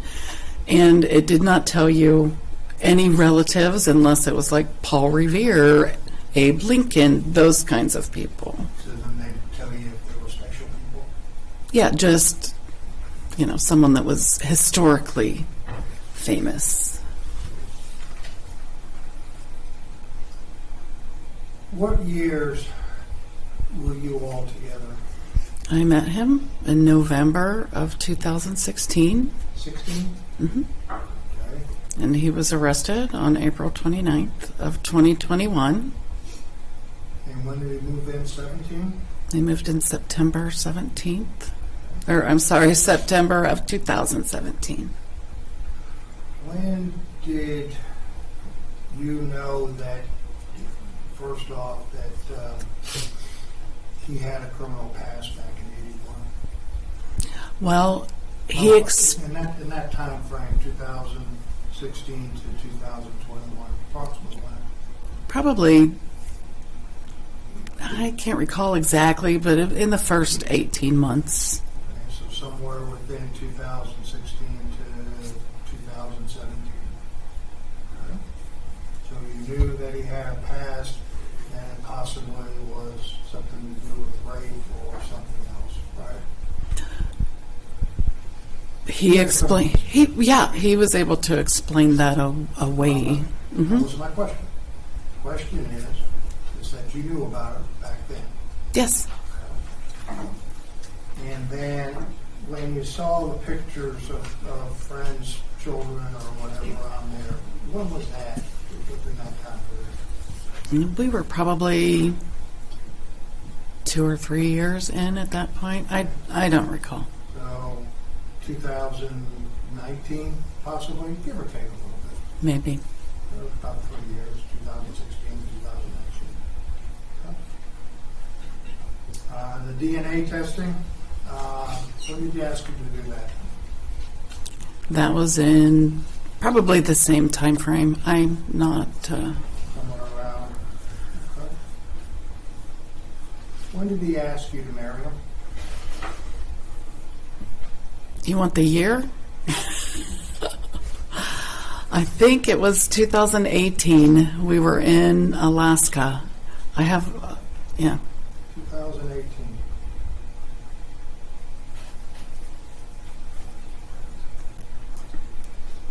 You said you all were moving and you were getting the house ready to move. Where were you all moving to? Michigan.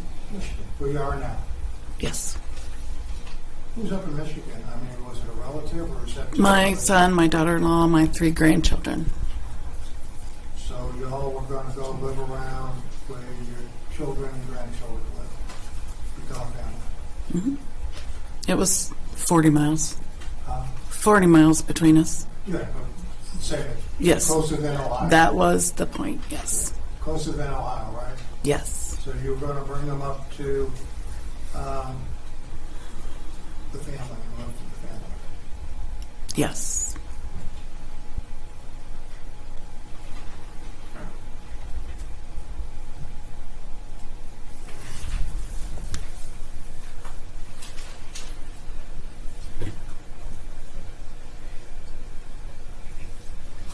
And with the incident in 81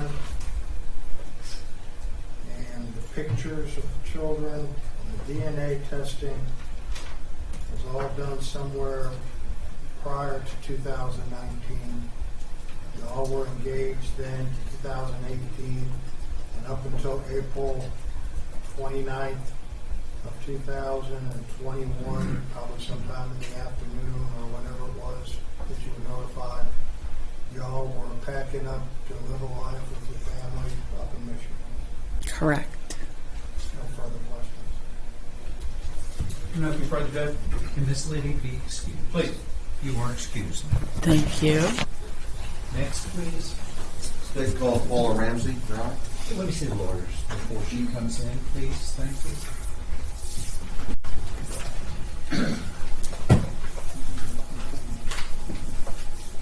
The following testimony includes graphic descriptions of vulgar and harmful acts.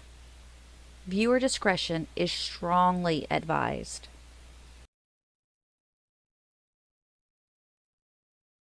Ladies and gentlemen, the court has given you instructions throughout the trial, and I'm going to be giving the final instructions probably later today here. As I understand, this is drawing to a close, is my understanding and guess. But this is an instruction that, by law, we need to give to you because this next witness, I anticipate, may be testifying regarding matter or matters involving wrongful acts allegedly committed by the defendant. Now, if that evidence is presented before you, number one, it can only be considered by you for the following purposes: to show the defendant's identity as to whether or not he committed this crime, intent as to whether the intentional elements in the indictment were proven, motive, and or lack of consent for the commission of the crime charged in the indictment, and for no other purpose. You are not to consider this evidence at all unless you find beyond a reasonable doubt that the defendant did in fact commit the wrongful act or acts which may be testified to by this witness. Those of you who believe the defendant did the wrongful act or acts may consider it. Even if you do find that the defendant committed the wrongful act or acts as testified by this next witness, you can only consider this evidence for the limited purposes that I have described. You may not consider this evidence to prove that the defendant is a bad person in general, and for this reason was likely to commit the charged offense. In other words, you should consider this evidence only for the specific limited purposes I have described. To consider this evidence for any other purpose during your deliberations would be improper. Does everybody understand the instruction? Nodding uniformly. All right. Thank you. I trust the jury understands fully. Please bring the witness forward. Thank you.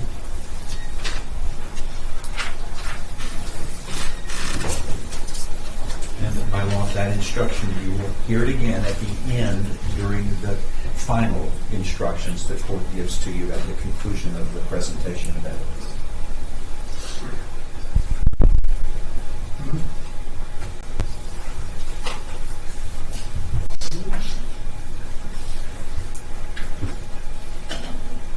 Raise your right hand. Do you solemnly swear or affirm that the testimony that you are about to give shall be the truth, the whole truth, and nothing but the truth, so help you God? I do. Please have a seat. Thank you.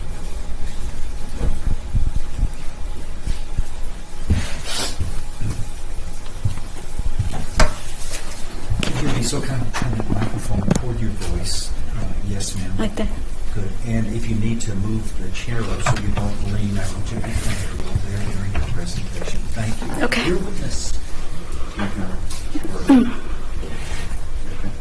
I am. All right. Tell the jury your name. Did you previously go by the name of... Yes, I did.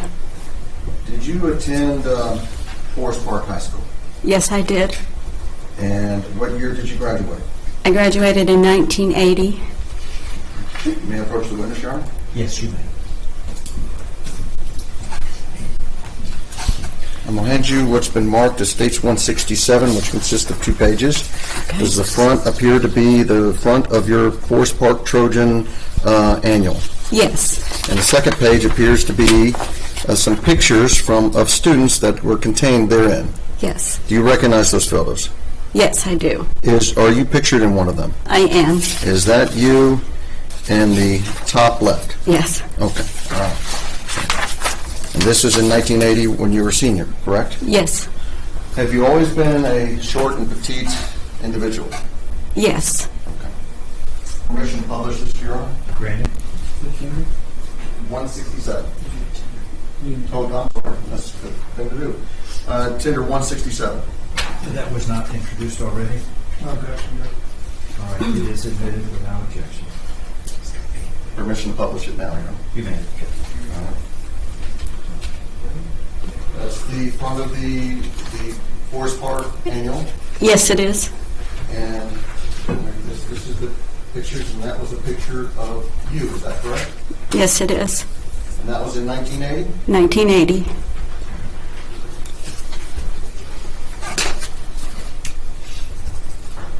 You were very young and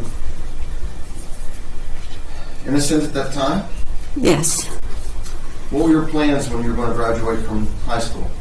I planned to go to Lamar University, and I was wanting to study nursing. And in July 2nd, 1981, do you remember that date? Yes, I do. And how old were you at that time? I was 19. And did you have an occasion to go to a bar out on I-10 that night? Yes, I did.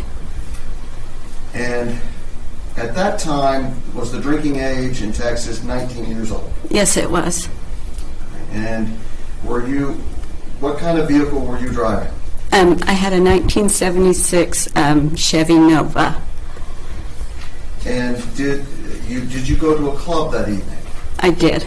And what was the name of that club, if you can remember? I think it was called Wild Bill's. Is it a country western dancing? It was. Okay. And did you go and dance some? Yes, And did you drink some? I did. Okay. And what were you wearing that night? I was wearing blue jeans and a short sleeve kind of beige shirt with buttons. And then on the left side it had like a little fake pocket with like a little fake handkerchief in it. And it was white. And at some point, did you decide to leave the club? I did. About what time was that? That was probably about 8:30 or 9. Okay. And was it raining? It was. Raining hard? It was raining hard, yes. And did you have an accident or back up into a ditch? I did. The parking lot at that time was dirt, and so I did. Okay. Did your car get stuck? Yes. All right. So what did you do then? At that time, I got out, and that's when I slipped and fell in the mud, and so I just decided that I would just walk to the nearest gas station and call my mom. Okay. Did your mom live in Beaumont? Yes, she did. All right. Were you soaked? Yes. Were you covered in mud? Yes. Were you pretty miserable? I was. And you were 19? Yes, sir. And did you in fact walk to a gas station? I did. What gas station did you walk to? I don't remember the name of Okay. it. All right, but was it on I-10? It was. And if you were taking I-10 from Houston towards Beaumont, let's say you're traveling towards Beaumont, would it have been on the right or the left? It was on the left. Okay. Did you have to cross the road to go to it? I did. Okay. And so when you got to the gas station, what did you see? So I went out I was going to go to the payphone that was outside. Okay. Just in case, what is a payphone? You have to put a quarter in and pick up the handle and dial the number.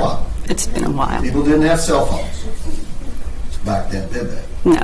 This is 1981. Right. Okay. So you were walking towards the payphone. Did you see anything? Somebody was sitting in a car. Okay. What kind of car, if you can recall?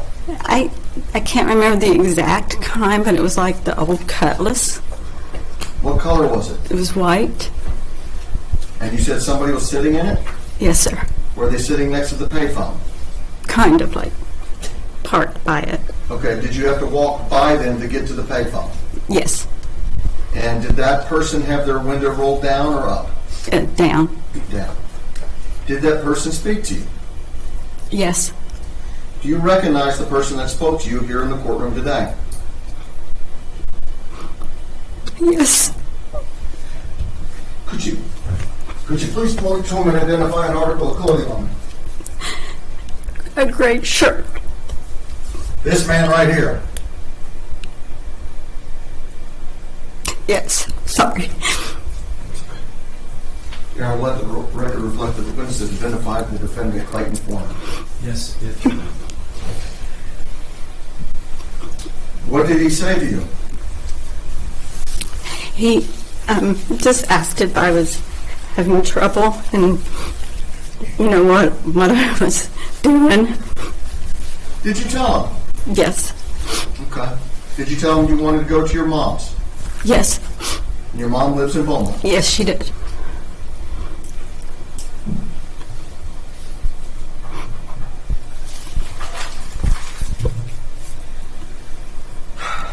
Did the defendant ask if you were all right? Yes. And what did you tell him? Just basically, yes, but my car is in the ditch and I had to walk and it's raining. Yes. Were you distraught? I was. And again, you were 19. Yes.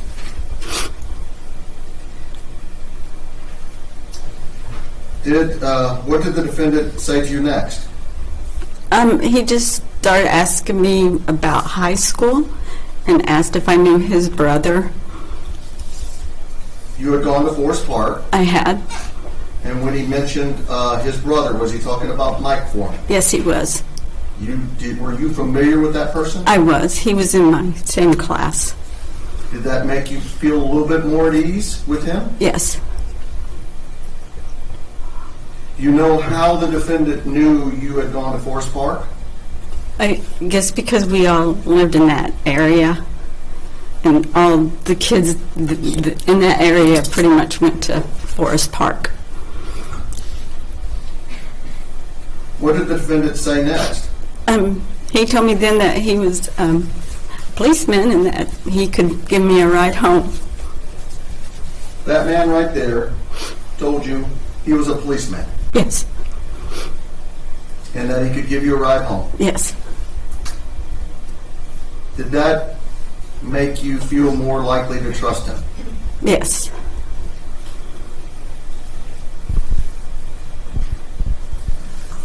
Did you get into the car with him? Yes.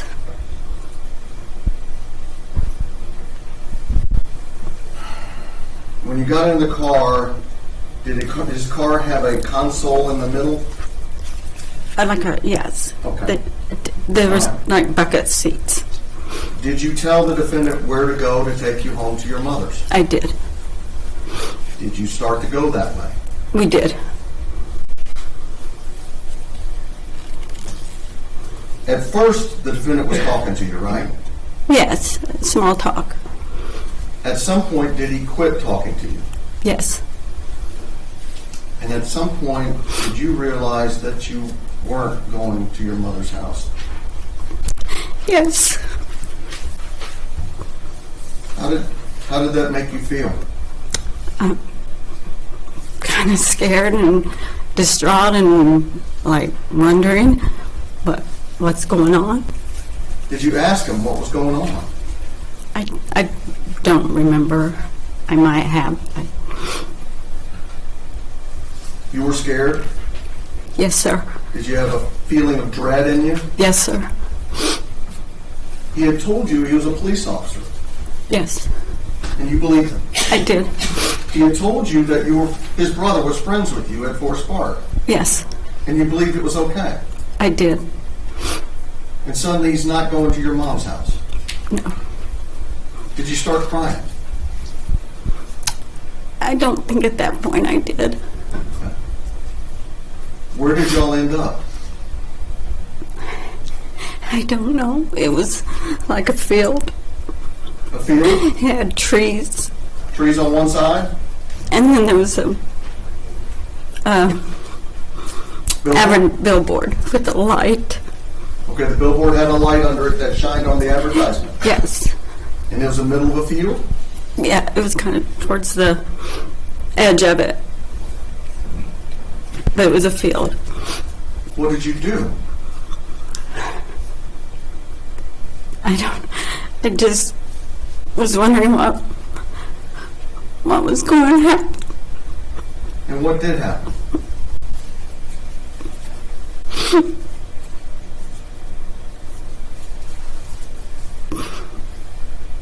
Did you start crying again? Yes. Did he tell you to shut up? Yes. Did he get something out of the glove compartment? Yes. What did he get out of the glove compartment? He told me it was a switchblade, a knife. It looked like a knife.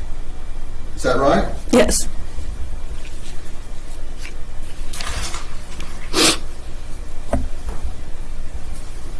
Did the defendant's behavior start to change from nice to something else? Yes. How was he acting then? Just mean. What was the size of the defendant at that time? Just not bad, but I mean just built, chunky. Husky? Yeah, husky. He had some weight on him? Yeah. Did he far outweigh you? Yes.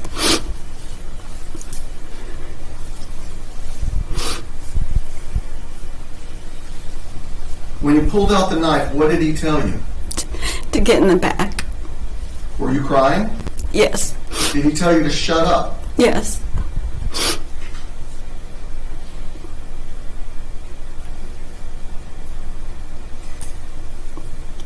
Did he say something about going along with this? If you can recall. Go along with this. It's okay. I can't recall. Okay. Did he threaten you with the knife? Yes. When you got in the back seat, did the defendant get in the back seat with you? Yes. Were you terrified? Yes. Were you crying? Yes. Did you want to leave? Yes. Did he do something with your hands? We tied them in the back, behind. He took your hands, put them behind you, and secured them with an object. Oh, yes. Sorry. Do you believe that object may have been a belt? Yes.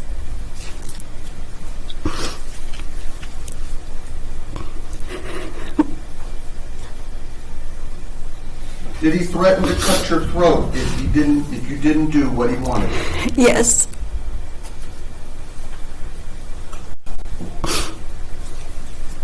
What did the defendant make you do first?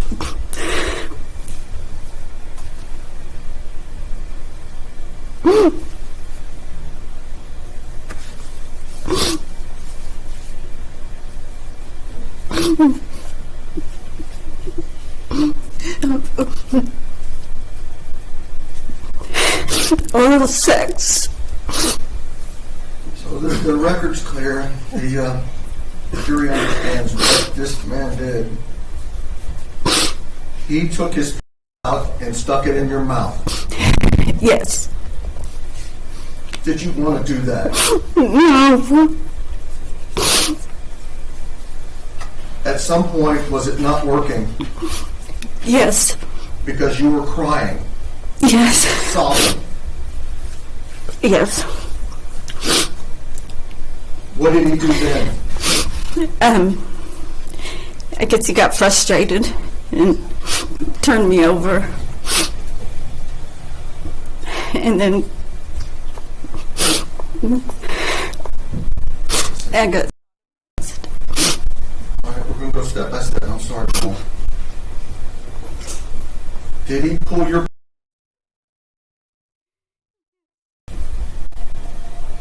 And when you say did he take his... Yes. Were you in pain? Yes. Were you scared? Yes. Were you sobbing? Yes. What were you looking at the entire time this was happening? Well, when I was down that way, I was looking up at the lights on the billboard because I had to focus on something. You were trying to get through this. Yes, sir.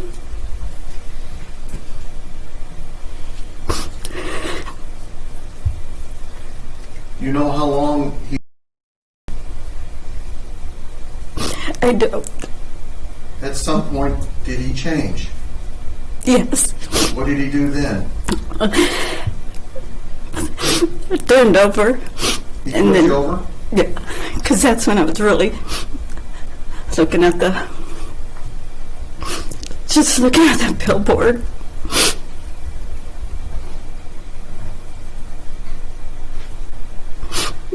And then what did he do? Then carried on with it. Did he take his... Yes, And do you know how long he... you that way? I don't.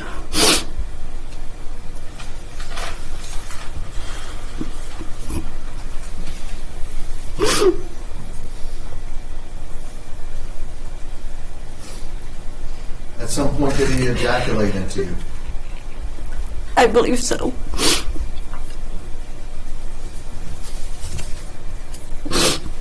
And then did he stop? Yes.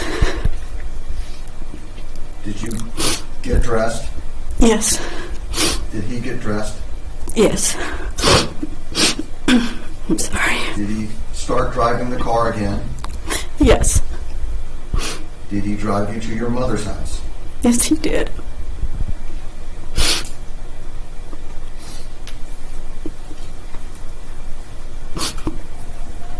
Were you still crying as he's driving you to your mother's house?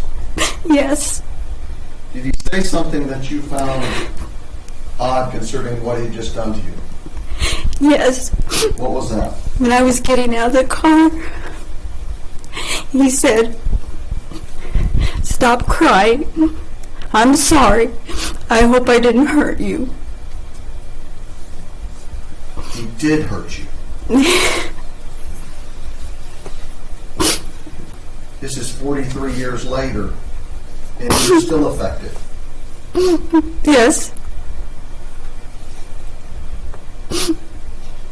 When you got back into the house, did you tell anybody? No. Why not? I had so much fear and shame. It was just too much. I was so scared.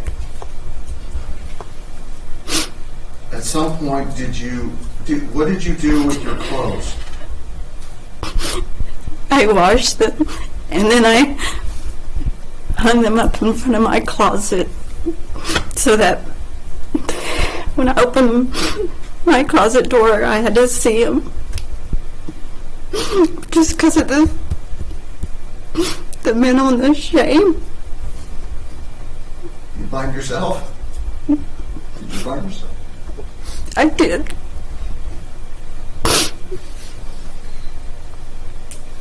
Eventually, did you tell somebody? I did. Who'd you tell? I just told a friend of mine. What'd your friend do? So there was 2 different phones in my house at that time, and she went and called the detectives at the Beaumont police station. And did you in fact go in, or did you contact, or did they contact you? They called me. Did you report what had occurred to them? I did. At some point, was a case filed and the defendant plead to a case involving what happened to you? Yes. And you agreed to it at the time. I did. But you didn't understand what it all meant. Right. You were 19. Yes. May I approach the witness? Yes. I'm going to show you what's been marked as States 160A, which is a certified copy of judgment. And ask on the second page, it's talking about what that person was charged with. And it's talking Clayton Bernard Foreman, Defendant there, and the victim is Paul. So was that you? Yes, it is. And was that the defendant that did that? Yes. This is his plea papers? Yes. Okay. I'm going to tender States 160A, Your Honor. No objection. You're admitted.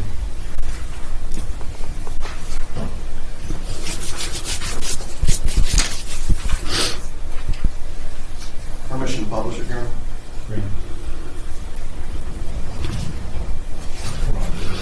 This is the... Okay. We're going to dim the lights so the jury can see. Oh, thank you, Your Honor.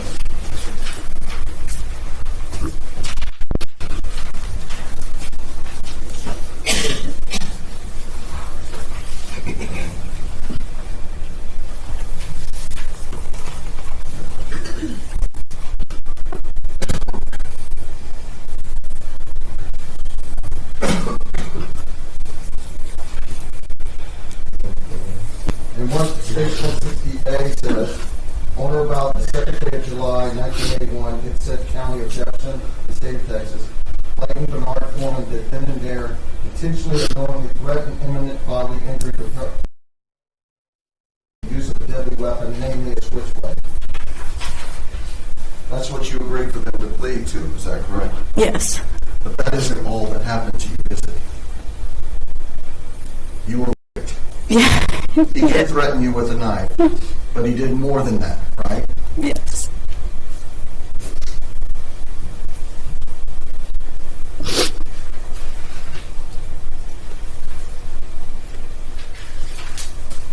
That's all for now, Judge. Thank you, guys.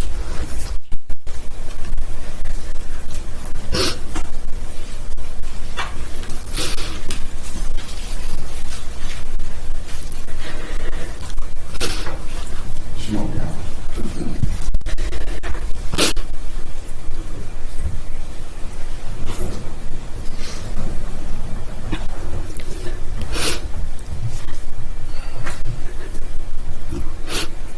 You came here today to tell this jury what happened to you 42, 43 years ago, right?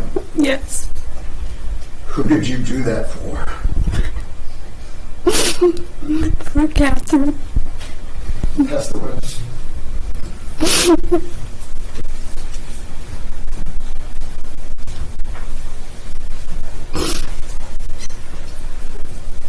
I have some questions for you, okay? Okay. Not gonna be long. Okay. Did you know the Edwards sisters in school? I just knew who they were. Like, we would pass each other and say hi, and Were they older or younger? they were younger. Do you know what grade you were in when they were? So when I was a senior, they were juniors. You were a senior, so you were a year ahead of them. Yes, sir. Did you know Galio? No. I knew the name, but I didn't. No. At your house back then, who was living with you at the house? You said your mom. Anybody else? My mom, my stepdad, and then I had a younger brother. And you said some things that I just need clarification on. When you went over to the gas station to use the phone, Carl was sitting there, and you all got into a conversation. Was it raining at that time? I believe at that time it had, like, lightly, and it wasn't, like, pouring anymore. It was just kind of lightly. How did the conversation come up of where you went to high school? He started it. You started, he said, did you go to Forest Park? Yes. And, of course, you said yes. Yes. And then he said, well, you must know my brother, Michael, or Mike, Yes. Foreman. And you did know him. I did. Was he in your same class? Yes, he was. Did you know him well? No. I mean, Not to say hi. Right. Yeah, but Right.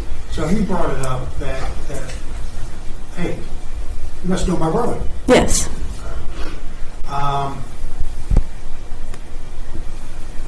And then things happened on the way home. Yes.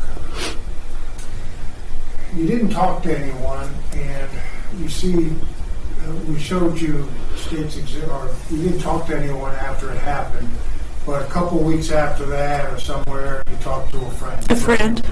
And did you talk to him at her house, or was it at your house? It was at my house. Because you said something now, you had two phones? Yeah, because back then I had a phone in my own bedroom, and then there was another. A Right. phone with the cord? Yes. And then she took it upon herself to call the police. She did. And that's where you went down and told them what happened, what you did. And in reference to what happened to him ultimately, did you realize that he pled to an aggravated assault? I didn't. Didn't at all? I never did. Because in there it says that there's something in there, and it's on the plea papers, that you agreed to this. But you didn't fully understand enough. No. This is 160A, and I know this is really squint. Yeah. Do you see that written down there? And I know that's not your handwriting. Yes. And it does say that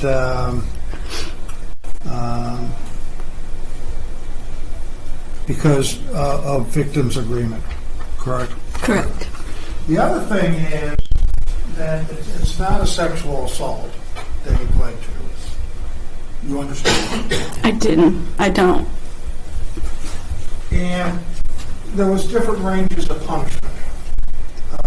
He could have gone to prison. I mean, there was a penalty there. He could have received regular probation, which Yes. is a conviction, but it's probated. But in this case, it was deferred probation. And did you understand what deferred probation was? No. I didn't have anybody to help me. No one ever reached out for you. No. But did you realize that deferred probation means that if he successfully completed it, this would have been dismissed? No. Did anyone ever tell you that the length of probation could have been up to 10 years? No. No less than 2, but up to 10? I don't recall. And did you realize, or did anyone tell you that the agreed punishment for this, to enter a plea, was for 3 years deferred, which was a year over the minimum that he could have gotten? No. No one did, and I just have to get this out. Right. Did you, at any time, did anyone ever reach out to you after he took this plea, probation or anybody? Do you remember? Maybe. No. Okay. And the reason why I ask is, do you? No. It's, yeah. Hold on. Yo. I'll cover it. Correct any record as necessary as soon as I'll it do can be it. corrected. I'll do it. If it needs to be. I will. Okay, go ahead. Did you realize that he was terminated early from or left on inactive status early on the probation? No, I never knew that.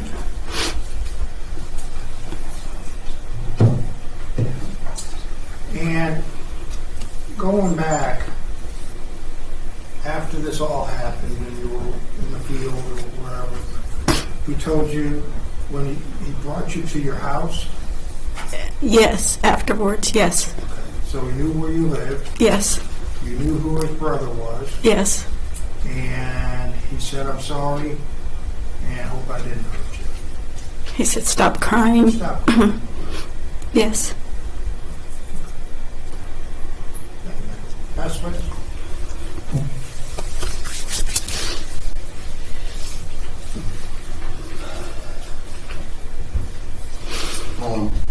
The defense attorney asked if anyone reached out to you during this process. There was a phone call that somebody had called you. Is that correct? Yes, there was.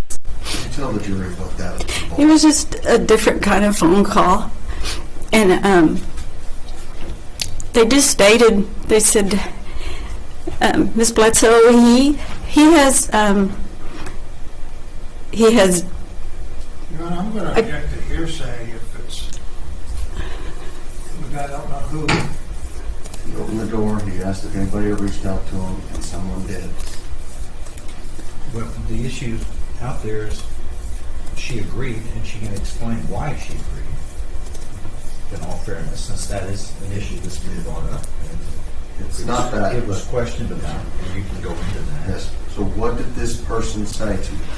they said that he had admitted it and that he was off the force and that he had got a job at Nabisco. And then he said that he is about to get married and he's going to marry Catherine Edwards.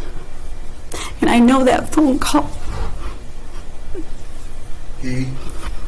I remember that. Defendant was admitting it, what happened to you. Mm-hmm. Yep, speak out loud. Yes, sir. That he wasn't going to be a police officer, Yes. which is what he told you he was. He right was. before he raped you. Mm-hmm. that he was working at Nabisco. Nabisco. And that he was engaged to be married to Catherine Edwards? Yes, because I was like, well, what do I do if I see her out? And they would say, just don't go approach her. This person told you this in Yes. 1981? Yes, I remember that because I always wondered if I ruined her life. That's the one. Is this witness excused? Please, Your Honor. You are excused.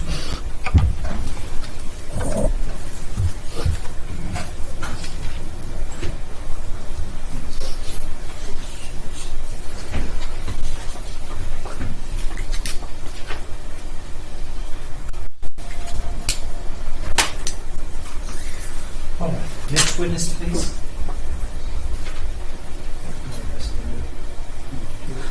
Okay.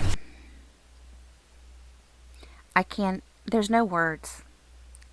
After hearing a testimony like that and watching that woman suffer once again, there's just no words. What kind of commentary do I add right here, you guys? There's not any. I just hope she has someone in her life, a strong figure in her life that's helping her through this. Even if it's just therapy, whatever it is, I truly hope that she's found some closure by getting up there on the stand today, because if you really think about it, what she just did took more bravery than most of us can fathom. She looked weak on the stand, but do not mistake it. That is a strong woman right there, everyone. Maybe part of it she did for herself to help her voice these, to face her accuser. But on the other hand, she also did it for Mary Catherine. She said it right there. Again, thank you for joining me to watch this trial, everyone. If you'd like to watch the trial in its entirety, I have included the link to the source below. Also, please stay tuned for part 3, which I will also be uploading this evening. God bless.